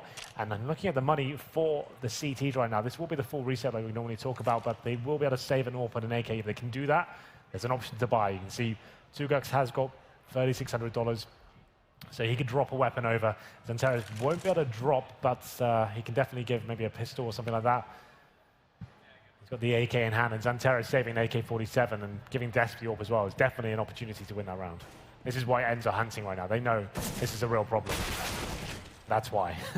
Oh, massive problem. Zantares and Tugux go down, so they're successful in their attempt. Low HP on 3 out of the 4 players left alive, but they don't care. It's objective secured 11-9, still favoring Space Soldiers. And Yuho sitting on 21. Considerably further ahead than most of his teammates, but you could say the same thing for Zantares, so a tale of two cities. How about that for a reference, Henry? Lovely stuff. Well, it is going to be DK. They did not manage to save any of those weapons as ENCE locking them down. A chance to potentially tie things up here. The money really is in a difficult spot. As you're going to round number 21, it's Yuho going very fast, like you said. He's been having Very strong game here, looks very confident with himself, but they are committed to that B side now. It's going to be Nasty finding that first frag and a double as well, so that's the round tied up. The CTs won't be able to retake this position from the kitchen area. All going to be stacked towards it. I tell a lie, it's going to be engine towards short as well, but there's no real reason for a terrorist to walk on this corner. But it looks like Sunny fancies it, does manage to land the headshot as well. Checks it accordingly. Paz and Desp limited by smoke, down to 9 HP on Desp, and we should have ourselves a 1-point game, Henry. And we could potentially get it, Henry, our favorite round number, 11-11. We haven't had one all tournament. To be fair, I kind of like 8-6, but 11-11 is good too. What do you like about A6? Don't know, it just means that anything can happen, you know? I prefer 7. Let's not go there, Henry. 11-11. It's coming. Then you can make your wish. Potentially, we still have a round for Space Soldiers in hand. Paz stays alive, no guns picked up, but doesn't give away any frag distribution money, awarding to ENCE. It's going to be a rebuy from Nasu, pick up an AK-47, and Alu back on the AWP. Desp, though, goes for one, as does Tujuk. So big investments again from Space Soldiers on this CT side. It's the first time we've seen the double AWP set up for the Space Soldiers to see what they can do with it. I'd assume one of them's going to go aggressive. You normally towards middle, you can set the turret up towards the B apartments. That's where it looks like two guys will be going. Still, ENCE. Well, they go down in these games, they always seem to claw their way back into it. 11-10. Big round here for both teams. Alu once again, they're very fond of this very defensive, passive hold they have at the start of the round. It's Alu just watching for any aggression towards top of middle. They'll hold this for about 40 seconds or so before they make their moving. So Sunny and Nasu are edging away from the A side. This suggests it will be some sort of B split coming in, but it's Alu repositioning himself. He's going to be smoking towards short from that position in T-spawn. So yeah, I'd say this is going to be a B-side attack, almost certainly here. 2 players towards short, potentially then 3, including Alu with the bomb in the apartments. Bomb has been picked up by himself. I'd say that's probably the wrong call. Give the bomb to Zart, please. There it is. We'll see what they can make of this smoke set play. Lining up for a potential van smoke. Bench as well. I didn't see the market smoke going out, so there's still a chance. Okay, so one did go to a catwalk. Didn't see the market smoke coming out, so this is the problem. Desp still has the AWP in a prime position. Doesn't hit that first shot, though. That's big, because now bomb can go down. And the van smoke didn't quite land either, so Engine now has to try and wrap back. 2 versus 4. Desp going to get taken down, AWP gone, UMP last alive, and that's pretty much going to do it. It is going to go to 11-11 and ENCE. Good execution, solid execution again. Could have been a problem without that single smoke in front of the window, but nonetheless, the missed shot and a fast bomb plant. Not much they could have hoped for in that. Sunny's stepping up again in those key situations. He's the first one to go in, and he's got such crisp aim with the AK-47. Finds both the head to the defending CTs, and there's locks the round down by himself. It's going to be Nasu lurking towards middle of the start of the round. Great awareness to rotate back through T-spawn towards that A-ramp area. Brings the score on, like you said, to 11-11. Make a wish, Space Soldiers, because you're going to need it. You've got no money available whatsoever. ENCE going to be taking the lead for the first time in a long time. Started slow on this map as well. Started slow on the same map, but last game that they were in against Archangels. I mean, this is kind of interesting that they're having trouble starting, and it was not the same side. It was the opposite each time. Nonetheless, as you say, no money for Space Soldiers. Antares, 5-7, PT50 for Tujuk, as with the rest of them. So they want to get a forward stance. They want to get aggressive. It's Desp and Paz already toward A main. Engine waiting, top balcony, around the corner. Nasu, we'll see if he has the same sort of flash implementation that can try and blind him up no matter where he's playing inside of either top or bottom balcony. 4 players waiting for ENCE's arrival on the A-bomb side, but once again, not giving anything away. You can see the discipline coming into this squad now. Want to make sure they eradicate any sort of mistakes being made. Can't run in by themselves. Need to make sure they have the bomb in a safe position, holding the flanks. And this time, Nasu only getting that bomb in the B apartment. It's going to be Exarte waiting for him as well. Another B split coming in. They seem to be very effective at these, especially players like Sunny seem to be going into those bomb sites very confidently and landing all the shots that are required. This time will be another test, and the CTs are rotating over. Exarte opens things up. Sunny finds a kill as well. It's a very clean execution so far from the ENCE squad. Desp, the last player remaining. Only finding 1 kill there. The CTs, they didn't really get much of their money there, even though they read the situation quite nicely. Desp will be coming in from short. He's got a PT50 and Dream. That's Dream might be best if he stays alive. Just wait for another opportunity. Yeah. Most dreams don't come true, I would say. Apart from mine. because I get to sit next to Sedicus all day, every day. So your dream is my nightmare. I see how this works. No wonder nothing's worked out for me. 12-11, there it is. ENCE do take the lead here, the hometown favorites. 12-11 against the Space Soldiers. The money is starting to balance itself out. And we have to see that single orb setup this time. Desperate with the glass cannon though. Needs to be very careful. The window position, you are under a lot of fire there. Grenades coming in, Molotovs.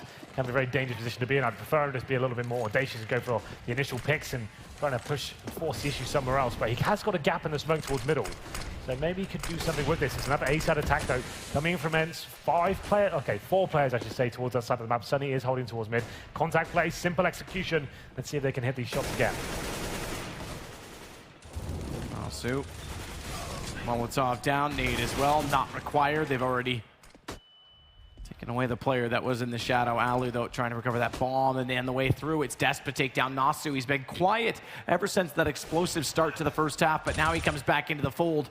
Alu gets one and goes out the other side. Fortunately, I suppose, if you were to look at it from a threat standpoint of view, he did get Zantares down, so Sunny just has to go against Tujix and Desp, but no easy task with the bomb still down inside of the site and no utility to work with at all.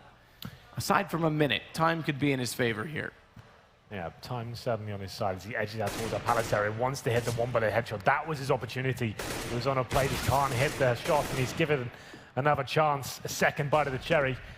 Bomb still in front of him. The CT's struggling now. Sunny has gone down to 14 HP as well, but like he said, time is something that's going in his favor. So he has got the bomb, can now start the mind games here. What's the play? Back to A. Sunny turns immediately. Tujix sees him coming back. He's not gone far enough to miss that noise trigger, and he'll be in perfect position, primed and ready. Take him down in 12-12. Okay, so you've got 30 seconds remaining, and you've tried to sell the idea that you've gone to the other side, but then you run in like a bull in a china shop, making the most noise possible. There was a chance to win that round. It felt like he almost threw that away. I'm sorry, but still. Was quite unlikely regardless of 14 HP. Would have liked to see him give it a good shot, though, you know. 12-12. We go into round number 25. It's going to be the all back and towards Alu. And the faster play we said, they've been doing defensive holds and those defaults. Looks like they fancy that fast piece, but this time it's not going to work out. Pads finds a double kill from Connector as well. It's just Nasu surviving towards that area as well. The bomb still is in the hand of the terrorists though as they make their way towards the B apartments. Zantares down below at the corner of Cat. Kind of going solo in terms of how much information he has as he calls for Paz to rotate through middle. Because Tujix wasn't peeking as he rotated back in. However, they do have them lined up on the entries. Zantares will take Zarda, and now it's going to go to 13-12. Very convincing, very straightforward. And money, unfortunately, is starting to dwindle yet again on the ENCE side, although they do have enough for the AWP, so I wasn't sure they were going to have that out. They've got, in fact, they could go double AWP, but you'd never do so on this map. T side, it's Yuho that's going to go for full utility instead, and Alu has smokes to work with, so 5 smokes. See if they can set more of an executed piece after the initial default pick play with Malu. They've gone a little bit looser now. They've had those great rounds, those great slow defaults. They tried that contact play towards A. That didn't work out for them. They just pushed for a smoke with the flashbang. Last round, they tried the fast B split. You could see there was holes in that tactic. They're getting completely sprayed down from the connector area. Obviously, that shouldn't be happening. There should be like smokes covering it off, flashes coming in. You can get very unlucky with the CT just spraying and hoping. We didn't get to see it from his POV, but I'm assuming there was some sort of a gap in the smokes that are throwing. They're trying to be a little bit faster here, more assertive. Hasn't worked out for them. They still have cash available. The Space Soldiers have taken the lead once again. And it's going to be ENCE now. 5 men towards the B apartments. I assume Nasu will go towards middle by himself. That's the kind of role he likes to play. I'm not sure that's the wisest idea when you're the in-game leader. You want to be with the squad, kind of working out the fields and getting the idea of what's going on. But still, Yuho pushing for the smoke once again, and Tugos is waiting for them. Perfectly timed flash, or was it just slightly late as one player bypasses? It's Yuho, and he had no idea that he'd gone because his own flash rather deafens him, so he can't hear the drop. And now it's going to be Sunny to plant the bomb inside of the site. 5 versus 4, favoring ENCE, but 4-man on a retake is still a strong proposition. Early smoke on the window coming out from ENCE. Limits Zantares and Desp to the doorway where they get lined up, where they get taken down. It's Engine now 1 versus 4. And immediately back to a 13-13 game. ENCE have done just enough. Engine at least recovers the AWP. I doubt they'll get anyone in time to chase. So they'll have that at least carried over. But it is ENCE responding, and I have to say quite convincingly as well as they get in. And that smoke on the window really funneled them through the doorway. Yeah, lovely stuff there from ENCE. Getting to the site, and once again, just finding effective exchanges there. Xati's still player this step, this time with 2 kills from him. It's going to be Engine saving the weapon in form of AWP, and that's certainly required here. 1,400 on Xantares. Desp on 1,900. The money is there, so him picking up that weapon does give them some sort of a buy. The money can be distributed accordingly, but this is the one that will decide the game, in my opinion. If ENCE can win this one, they're very close indeed to actually taking the entire series. We'll see what they can do as we go into round number 27. It's going right down to the wire here, very evenly matched, as Natu pointed out. It's always been the case with these two teams. It's another team. Have I lost it again, Henry? I've done it. I've done it again. I'm just going to hold it. This cable's not long enough for me. Phrasing. Not the first time I've heard you say that. Okay, wow. Not my problem, is it? Nasu going to fall back slightly.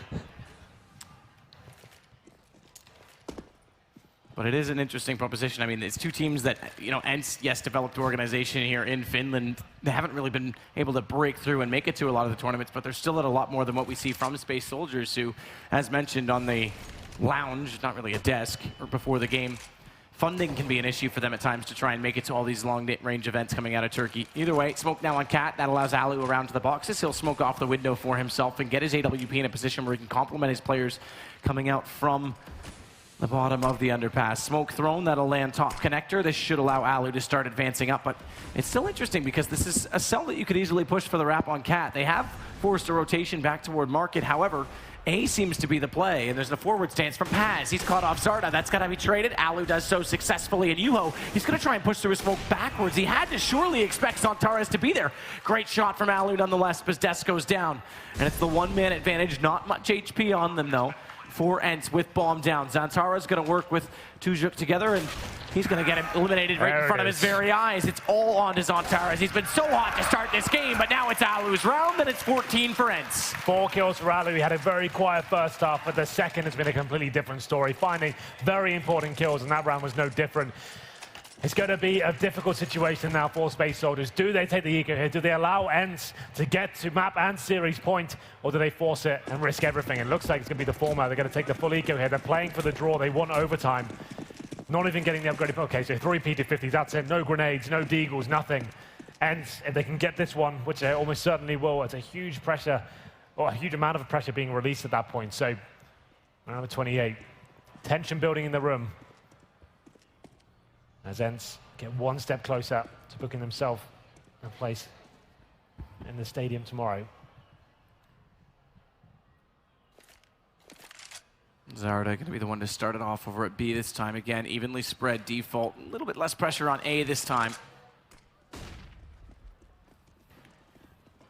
There's Yuho. Don't be confused by our current observer's minimap because it was showing a CT at top of middle. I had to check that for a second. But it is indeed 4 terrorists rotating back toward the A site. Desp going to be top stairs right now at jungle. No one aggressively inside A with these pistols. Looks like Sunny, he's in the B hold right now. His teammates won't go in towards A until he's caused some sort of distraction towards the B side. That's what I'm assuming is going to happen at this point. He's got a smoke and a flashbang. He's starting to make his move right now. He wants to show his hand towards B before they go in, ideally. Here he goes. Here comes the play. He's flashing in. He wants to get 1 kill. He wants to show fire some shots. Then he's going to fall back, and his teammates will go in towards that A side. And they need to be hitting these shots. Can't lose this round, surely. There it is. Natu gets the first kill. Bond should be going down momentarily. It's Engine towards CD spawn. Paz and Xantares rotating in as well. There's nothing they can do. They just don't have the firepower to step out to ENCE in this situation. It's going to be a clean sweep this round. It's pretty much over at this point. Now the bomb has been planted. Zati finds the last couple of kills there. Just Engine remains. And there it is. Series point coming in favor of ENCE. Series point, advance point to the playoffs. They'll wrap it up. 15 rounds now to the 13 of Space Soldiers. However, they have saved to play for the overtime. And they'll buy in accordingly. It's going to be M4s brought up across the board. They cannot, in fact, they're going to go to a FAMAS on Engine surely because they cannot afford the AWP to come out. It's a UMP instead, rather, so they want more utility to go along with Engine. Try and slow down the fast-charging ENCE As Alu again will be on his AWP. He has a decent spawn. He's going to try and take advantage. He's going to try and get to the B apartments, and he's there just in time. If there's a jump, he's already lined for it. Sees the smoke come out, though, and that will hinder all possibility. Despite that he was there quite quickly, nothing he'll be able to do. And the one SMG, well, it's going to try and get close, and it's going to get traded potentially as Paz gets in behind him. That's the play. That's the bait and switch. They have to try and utilize this weapon as best as possible to get the difference in their favor. And a quick little pop flash from Sunny just to suggest that, yeah, I know you're probably there somewhere. It doesn't peek on the back of it. 5 and 5 still. Time starting to tick away now. You can see ENCE, as we said before, being very efficient at these B splits. Potentially could be setting up one of those once again. I think Nasu just has thrown a smoke from T-spawn that goes towards short, gives Alu a little bit more freedom. There it is. Now he can try and find that first pick. The bomb is still down in T-spawn though, so this is an interesting idea. Engine is getting a bit aggressive towards the A ramp. He's only got the UMP in hand, so he has to make a play like this as well. Nasu, the lurker of the team, always by himself on the other side of the map. Is Alu going to go retrieve the bomb? But what's the play here? We're still trying to work out where the final hand is shown. It looks like potentially towards B, as Yuho has jumped out, but this time he's by himself. It's going to be the fake underpass. So they throw the smokes in. He jumps alone, and then 2 players to rotate. They have pulled Desp over, but they've got to act quickly. If they can find the kill on Paz, the trade, at the very least, that's what the kill they needed. If they could have found that trade, they could have walked in from the front of the site before Zantares and Desp arrived. They haven't been able to get themselves in that position. Engine again going to shut down Nasu, and it was a desperate attempt on the fake, but it's not going to work. It's going to give Space Soldiers 14 guns up, and we could be going to overtime still. Well, ENCE weren't given anything there at the start of the round. They did that slow default once again, and quite an elaborate fake coming in there. I don't think one player jumping out of the B side's ever going to amount to too much. It's Yuho. If he had found a kill, sure, taking the vision away, that would be amazing. But it's a very hard sell to get anything from it, especially when he's just coming out and dying. 15-14, one more for the Space Soldiers to force overtime here. I've got a slight feeling that this could well go into overtime. We'll see. For the sake of my headset and microphone that I think have stopped working, it might be a good idea that it just ends now, but... Okay, well, here we go then. It's Zantares with an aggressive position towards the underpass here. Once again, holding up, and don't want to give anything away. Just holding, seeing if anyone's going aggressive on the CT side. It's Desp. He's got the AWP. This time he's towards jungle. Zantares just decided to fall back from the middle area. Oh, bumping into each other as well. No one giving anything away. There's no one wants to fight the first player to die here. As we are getting to the dying sectors of regulation time. 1 minute remains in round number 30. How's your microphone? We'll see if it works. Undulating heavily based on my hand position. Zantares going to try and get the information out toward middle. Sunny, the nade trajectory, that should give away that he's down below, so we'll see if there's a response. Quick boost, though. That'll get one inside undetected. Yuho in prime position. It's Desp that he has to go against, but he knows there's a possibility. Round the corner, check on top of the easel. Yuho jumps down, big kill to grab, but Tujux, he's there. He's inside of the vent, and he walks into his own death, and that could have held off if Yuho had found that kill immediately after. It would have been their advantage. Instead, it's one man up for Space Soldiers. However, it's going to come back to just Alu, 1 versus 1, and it's Tujux inside of the jungle. Alu able to cover the bomb, goes immediately for the plant. It's 18 seconds when he does so. So he had time to play with, but AWP doesn't land the shot, and it is going to be overtime as Tujux will pull it back in their favor. Would have been quite a romantic way to finish it as well. Up against it, Alu, 2 versus 1. 1 bullet separates him and Tujux. He doesn't land the shot, and we are going to overtime. It's going to be MR3, 10K start money. And things are just heating up here, I feel. It was a difficult situation there for the Space Soldiers. The fact they were actually 15-13 and took a full eco at one... No, 14-13, sorry. Took a full eco to actually allow them to get to map points and had that mental fortitude to stay within this series. Pretty impressive stuff. Right down to the wire. They literally could have gone either way. 1 versus 1. Alu with the orb. Had the opportunity to take the shot. Just narrowly misses out on that final kill. He had a decent opportunity as well. It wasn't like it was a quick shot. He had about a second to react, and he just overthought it, perhaps either way. Tujux, late in the round, pulls it back, 15-15, straight to overtime. How do I sound to you, Henry? It's all over the place. It's horrible. I'm going to try and fix it. Why don't you talk for a second? I'll see if I can at least wrap this back around my ear. I will talk for a bit. Let's have a look at this one then.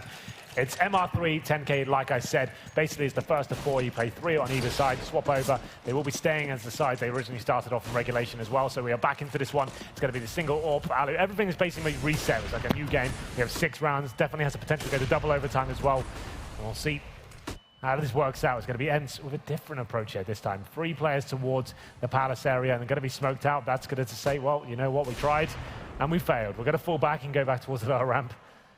And Engine and Paz holding towards that A side. Alu's there as well. Sunny, he'll be the player lurking towards the other side of the map. You can see Tugux. I think he's actually pushed all the way through those B apartments here. So we'll see whether he can actually find Sunny. This is an important kill. There it is. Takes him down. And now it's a 5-on-4. That's exactly what the CTs wanted in that scenario. Hi. Try it. We'll go for it. But despite being a man down, Alu's still with his AWP. He's going to work with all 4 teammates toward B side. Zantara is the closest one to rotating into a position with Tujux. He's played this flash before, but he's already got it primed. He's got no information.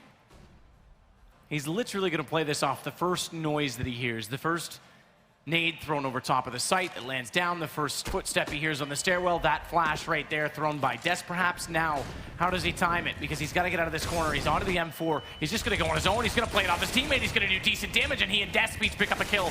It's got to be responded quickly by ENCE. And it is going to be Zardo to at least find one, but now it's just Alu and Space Soldiers. Despite being down 2 rounds at 15-13, will take the first one in overtime. ENCE trying to force issue into these B-bomb sites now. It's not so much the splits anymore. They're trying to set up towards one side of the map. 4 players there. They get smoked out, reposition themselves. Well, let's try the other. And instead of like having pressure on both sides and actually gaining some control and smoking off the positions, they're just getting out with a few flashbangs, not really working out for them as well, especially when they're allowing Space Soldiers to get the first pick. They're pushing towards this B apartment. Sunny just has no idea what's going on. He gets taken down and gives a huge advantage towards the CT set. It's currently 1-0 in favor of the Turkish squad. And it's going to be round number 2 here. The money is more of an issue on the CT side in overtime. You may think 10K sounds like a lot of money. If you're rolling double AWP setups and all that sort of thing and getting head armor and grenades and everything like that, it can run away from you, especially if you lose the first 2 rounds. Aggressive play from Zantara. Stallin's come back to life here. Had a quiet few rounds in the last 5 or 6, but finding kills at the start of this round is Yuho that goes down this time. Alu edging his way up towards Connector, trying to find this next pick. It'd be devastating for CT to give anything away. It almost was at that point. Now Alu trying to position himself between middle and the window area. Zantara will position himself in behind the Molotov, try and hold the angle as they walk around. Gun barrel spotted, early shot, no response, lines up 2. And hence, you talk about the MR3 overtime, you lose 2 in a row, you're potentially going to have to save. So Space Soldiers have pulled this back convincingly.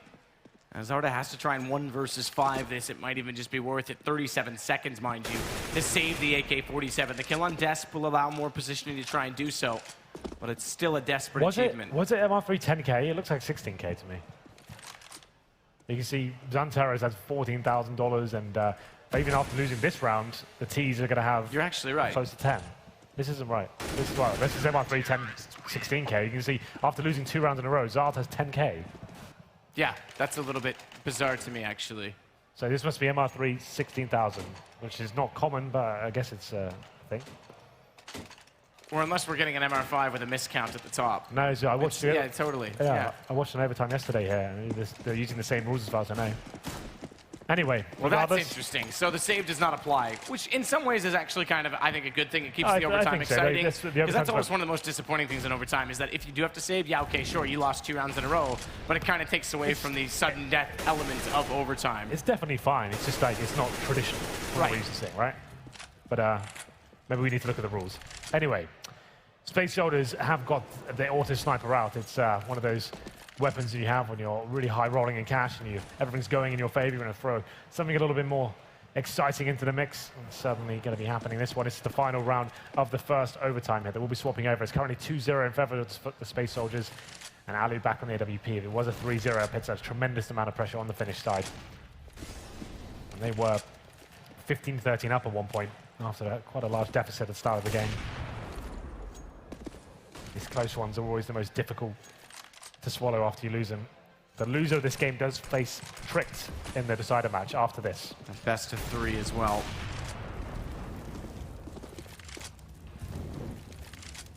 So Sunny Waiting for Flames to dissolve and try and push back in toward the A site. No spray through the window just yet. Bottom stairs is a threat. As the second they walk through, they will be confronted. Nice flash, though, and the two together working.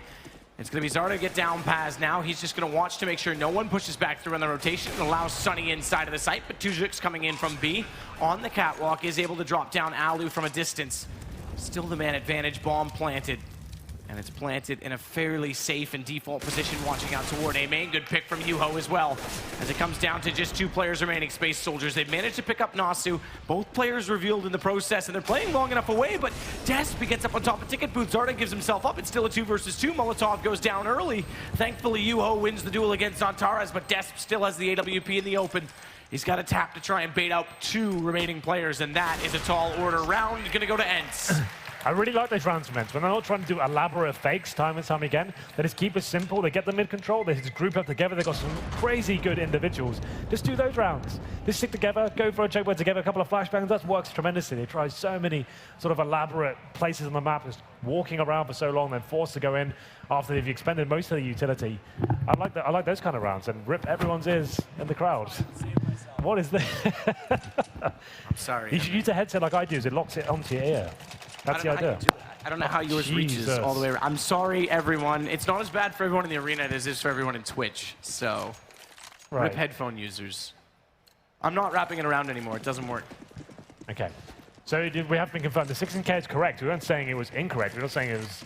We're just saying it's unorthodox for a tournament like this. So obviously it's in the rules. That's fine. But the point we're making is we're not used to seeing it. Either way, it does enable Nasu to go aggressive onto an auto sniper first round. Why not? You would not normally see that first round of a, especially not a Mirage, first round of an overtime. But you can get away with it more here. Des trying to find the pick over toward the B site. Alu, meanwhile, with Nasu complimenting. Nasu's got the auto sniper. I mean, this is the get-right position. We have seen this. The one-way smoke used to be the powerful aspect of it. Obviously, that's been nerfed, that's been fixed, so you can't get away with that same positional advantage. It's really viable, right? Because obviously the smoke's normally going to that CT spawn area. All you have to do, hold mouse 1, spray and pray. It's gonna land some shots. Yeah, I mean, if he's got it pre-lined up, such as he does here, but remember what get-right used to do is jump on top of the ticket booth. Yeah, that's gone. Well, here we go. Then looks like an A-sided attack from the Space Soldier. The bomb's actually in towards the apartments. Fakes galore this game. And we have yet another one here. All the smoke's coming in. It's going to be Nasu jumping over. He's got full vision in this situation as well. So this fake's not going to amount to too much. I wouldn't rotate here. It's pretty poor. They're not even throwing anyone to that bomb site. Well, here we go. Then it's up to Yuho. He's going to be challenged here. He should get 1, maybe 2. There's the first. And there's the second. Bomb down as well. Very poor strategy from Space Soldiers here. It didn't really make any sense. Once again, teams overthinking these scenarios. If you're going to do fakes, you have to sell them. Yuho shuffling his position as well. It's Alu to catch off Paz on rotation. Desp now the last alive, and it will be around for ENCE 17-17, pulling it back. And ENCE, 2 nights in a row they play in overtime. They played last night for the Finnish Championship this evening, playing for a spot in the playoffs tomorrow at Assembly, and starting to take the momentum away from Space Soldiers. Desp saves the AWP again. Save not really important given the format that we currently have.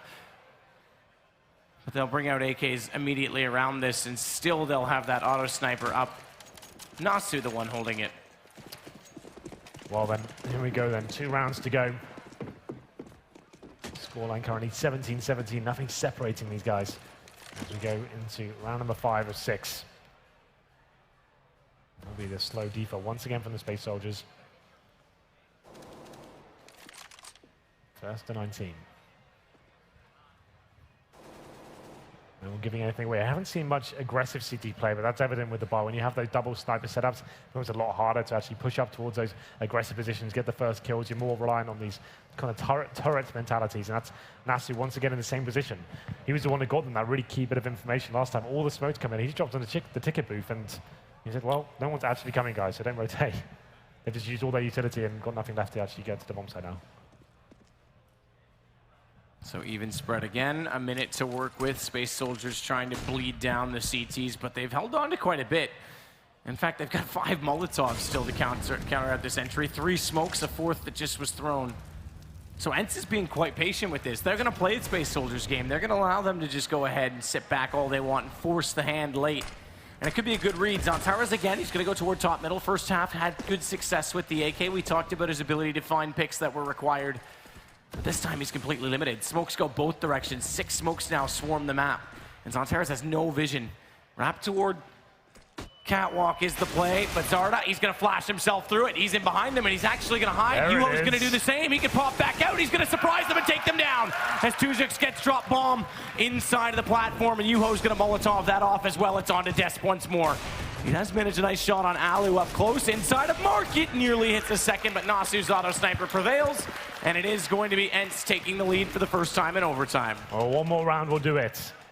If Space Soldiers pick it up, we have another set of overtime. If ENCE do it, they're going to the playoffs, and Space Soldiers will be playing Tricks in the decider match straight after this. Once again, series point for ENCE. Just need to hold on here. Been very good. Like you said, when they got this more disciplined gameplay coming in, when they've actually got money to play with the 16K in the MR3, they've got that auto sniper set up towards CD spawn, and seems actually very comfortable in this position. More than happy to hold the position by himself. It looks like, okay, so Space Soldiers will be setting up for that A attack once again. This won't be the fake though. This will be the full execution. They'll actually be doing the same smokes and actually going in with it. I would speculate that much. It looks like they'll be setting up for the exact same execution, but this time actually going to be just going in and trying to get Zontaras to light them up. Let's see if Nasu can hold them off.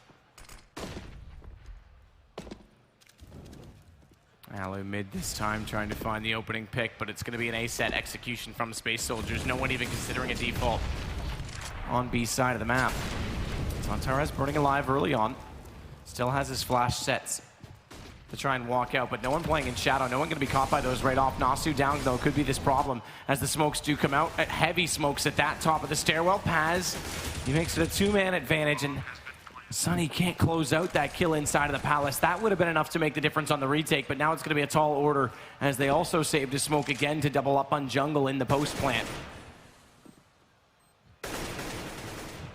As again is going to add to this. Double overtime looms as it's going to come all down to Zarda. That smoke soon to dissolve. He's going to be left in the open. He's picked up one, reload toward the stairwell. Gets a second pushing forward, but Engine is going to do exactly that. 18-18. Took 3 overtimes last night, Henry. It did. And it's going to be double overtime for now. Literally nothing separating these teams. So back and forth. When they ENCE have a fantastic round, Space Soldiers aren't phased by it whatsoever. They come back in, and that's a great execution by them once again. You can see them being quite patient there. It was a nice play from Nasu. He didn't actually get any kills there, but he dropped the incendiary just as they were executing as well. That slowed them down tremendously. They couldn't actually justify pushing through there. They lost too much HP. They actually were quite patient. They still had the smokes up, like you described earlier, the timings. And they came in and just hit all their shots. They actually didn't give anything. They obviously didn't have much control towards middle, towards B. They couldn't really justify going all the way back around and finding rotating CD players. So nice work from Space Soldiers there. We go into overtime number 2. Exact same rules apply. 16K, MR3, first to get 4. Opening shot, though, from Alu. Desp goes down. Zontaras again trying to execute from middle. Engine alongside him, drop down and quickly nade out, but nade in onto Zontaras' feet. He's on 53 HP and he still hasn't even come close to trying to enter onto the A site. Not to mention at the top of the stairwell, Alu looms with his AWP. Good catch from Zarda, pushing out Catwalk. No boost available inside of mid. That takes away a tremendous amount of map control that Space Soldiers were trying to cultivate and take away back from ENCE. In doing so, it's on to Paz now, coming out of a palace. And Nasu closing out on Tuga, because it's the round they needed but didn't get last time over.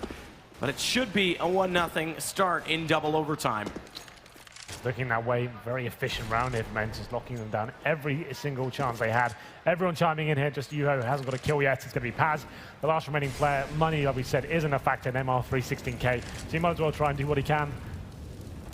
Who knows, maybe some magic left in the tank just yet. Yeah, that's the new screen we're working on right now. It's the floor plan of the building. If you're wondering exactly how the layout works here at Assembly and what the main stage will look like tomorrow, you've now seen it.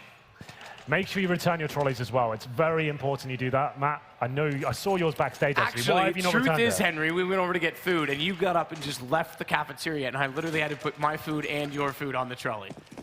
Fair enough. So don't try and blame me for something you literally did. Well, your network statistics for this game. are sponsored by those people beneath that. I'm not sure. Can we please get back in the game? Is this a thing? Is this okay. real life? We're shuffling around. We're on the wrong production board. Let's radio cast it. There we go. Let's not. So that smoke intended to land at the top of jungle. It does exactly that. Second one will follow it up. It'll completely blind out Sunny, although I'm surprised he actually threw his own smoke back into that and tries to go for an execution with flashbang. There was a small gap he could have potentially taken advantage of. Instead, all he does is put himself inside of a Molotov at Sandwich. And that allows Paz, who's been quite successful on execution so far in these overtimes, to get desperately deep inside of the site. Nasu finds 2. That's a good positioning considering he was inside of the shadow position waiting the whole time. And now Alu will take advantage of that. Engine finding him in return, but Yuho looking to double up and make it back-to-back rounds for ENCE to start off overtime number 2. Remember, 22 is the magic number. This time around 21, map point. As Desp is desperate to try and find this next shot with AWP. Shoulder spotted, does hit it, but over to the Tech 9. No response just yet for Yuho. Shots will give it away. Now the AWP can pull back out. He's got the range game in his advantage, and Yuho has to calculate exactly if he wants to peek or not. Bombs recovered, and in doing so, it does give Yuho a bit of a chance to walk back through. Shots in the box. Again, AWP can go both ways on that game, and he's going to put himself in the open position. Yuho plays the dangerous game, but dodges the bullet. It's still back and forth, 29 seconds, and he doesn't want to allow this plant, but at the same time, he's tempting fate. It's so Baits tense. out the flashbang with the shot into the wall, and that's going to pull him back out. Death walks right into it. Oh, you feel like after Death's got that first kill, huge advantage for him. He's behind the bomb side boxes, but good movement from Yuho. Didn't panic too much. It definitely wasn't the cleanest of clutches, but he manages to get towards that steps area, utilizing any grenades he had left there. The decent Molotov to the site and great right-click flashbangs as well. Like you said, one more round for ENCE will give them series point once again. I think they've had it twice before. And we go back towards that auto sniper setup. It's actually Nasu with the M4A4 last round. It's got them back into this round. Great work from him to actually make the retake a possibility. He's gone back to the auto sniper for now. Not a single orb purchased space shoulders there. That suggests it will be a set execution. If you don't have any orbs, you're playing off the idea of you want to get 5-man units together, all the smoke, all the Molotovs, and it's quite quick. Before I can even finish the sentence, it looks like they'll be going all in. Desp already top of the stairwell as well. Flames out to deter his movement in early on.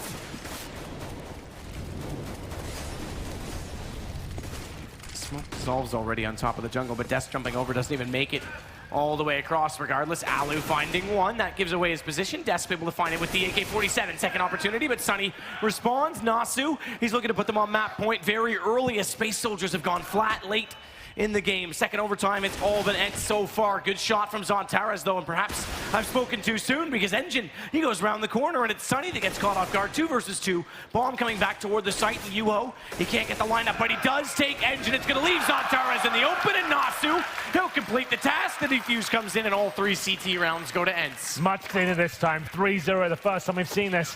1 round will do it on the T side for ENCE. Can they find him, Matt? Surely this is the time now. A huge advantage here. 1 in 3 required. Fantastic work there from Nasu once again. He really has been sensational the last few rounds. 39 kills for Zontaras. Yeah, he's been pretty up there as well. Yuho, 35 kills as well. He's had a great game. A lot of big clutches for him. And we'll see how this one goes in there. At this point, when you have these kind of advantages, you throw caution to the wind here. You start saying, let's go for the fast rush here. Let's go for, we haven't done a B rush yet. Let's just try one of those. We'll go for a fast palace take. You want to experiment a little bit more. You're playing to win. You're trying to confuse the enemy. You don't want to be doing the same stuff you've been doing time and time again. So they've adapted to that now. We'll see what they bring to the table here. And like I said, 1 round will do it. Ali back on the AWP. Looks like they'll be going for their traditional setup.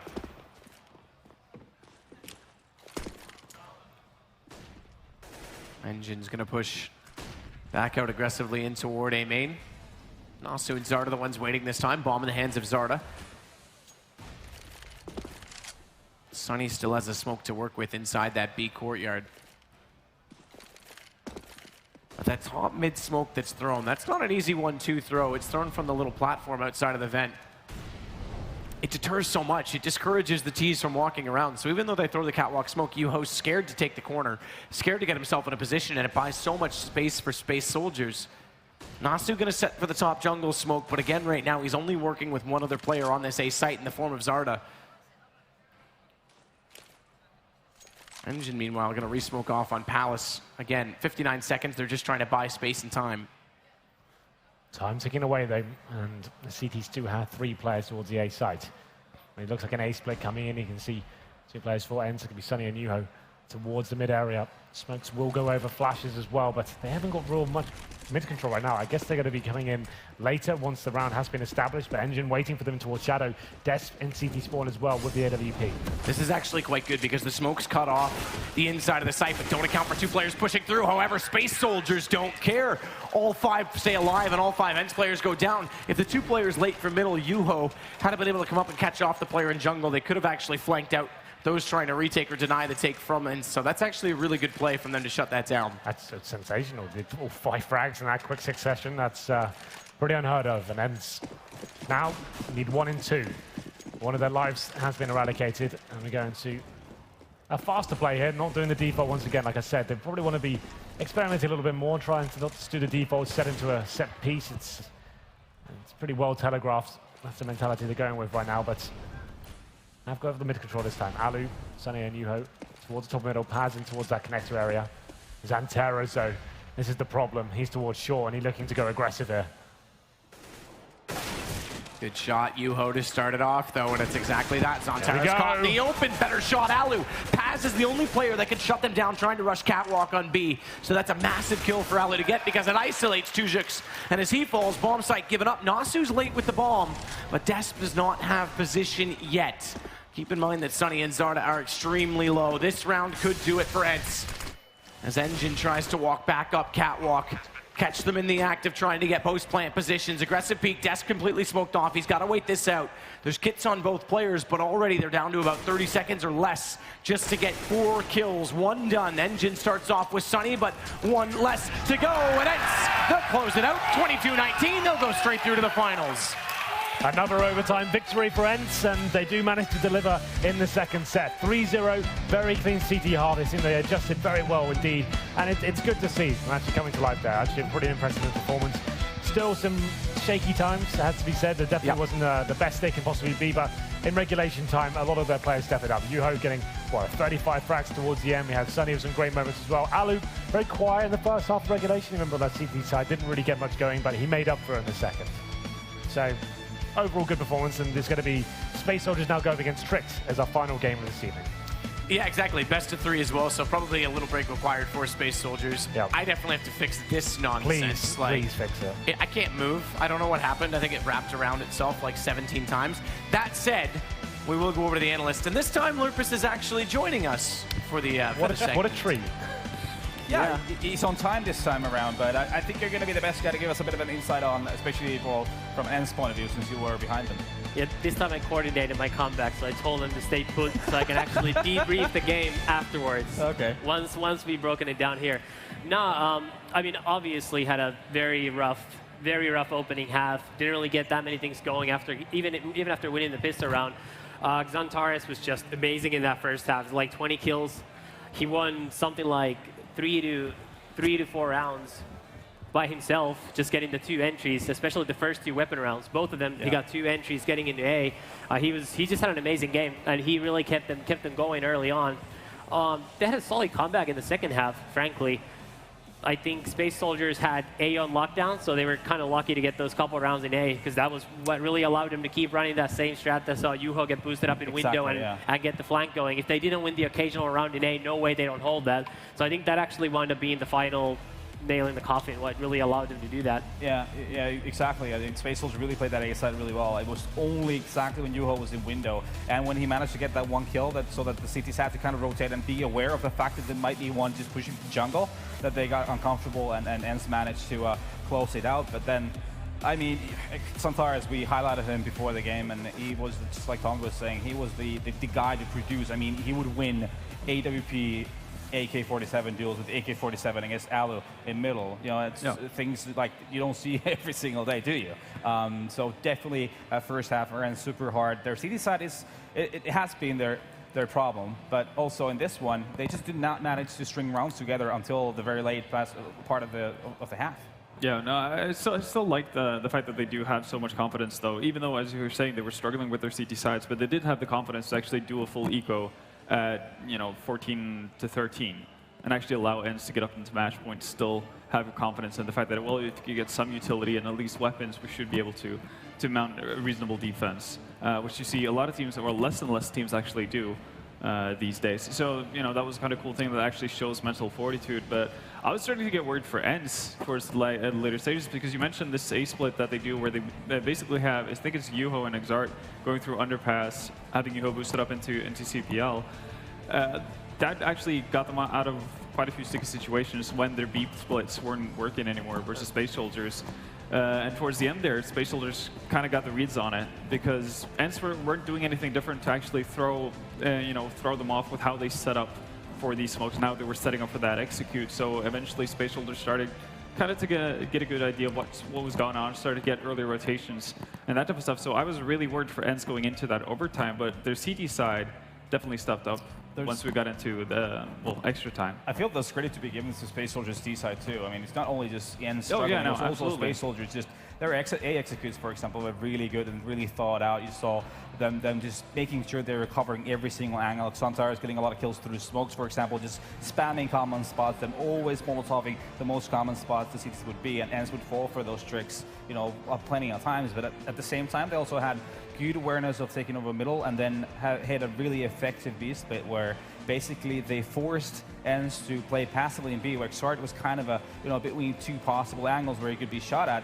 and then Yuho just playing the B house, and then them attacking, Space Soldiers attacking from two angles simultaneously, and just making it super hard for ENCE to really do anything about it. So yeah, Space Soldiers also has a lot going on their T side on Rush. And I mean, you could tell just from the adjustments that Space Soldiers made for overtime that they really were running on fumes in terms of their tactic as well. Yeah. That's why they started doing those crazy pushes where first their player pushed into B tunnels and no one was there, and then the second round the Opera actually pushed up all the way from A and got the free pick. So I mean, those adjustments worked out fine. Could have been very catastrophic. This perfect timing for both.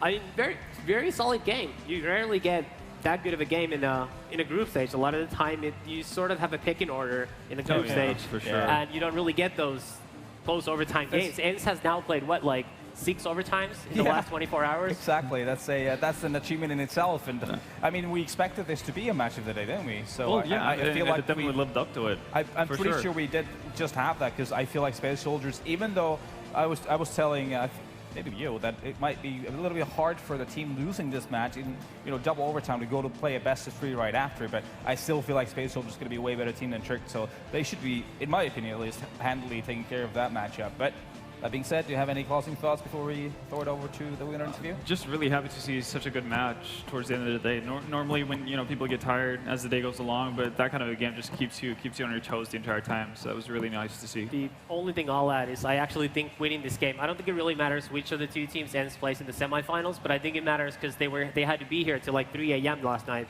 So I think from that point of view, I think it was important that they win this game so they can go home now and get some rest. That's a very solid point. But that being said, we're going to throw it over to Snapple, who's going to have one of the ENCE players for an interview. Thank you, Nato, Lopez, and Vendetta. Congratulations, ENCE. Sunny, how does it feel? It feels great, of course, to win such a close game.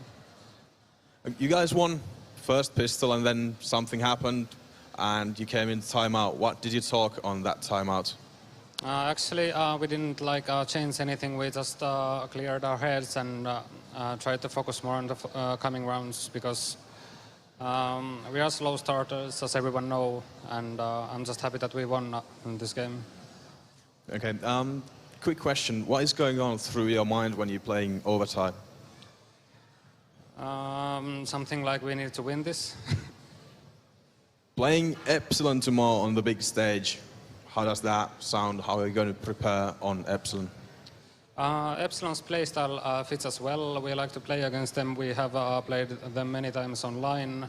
I think we have won all of the matches online, so let's see how is it play in front of home crowd. Anything to tell the home crowd? We love your support. Thank you.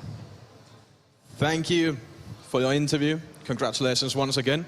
And we are going head over to commercials, and after that, it is the decider match of Group B.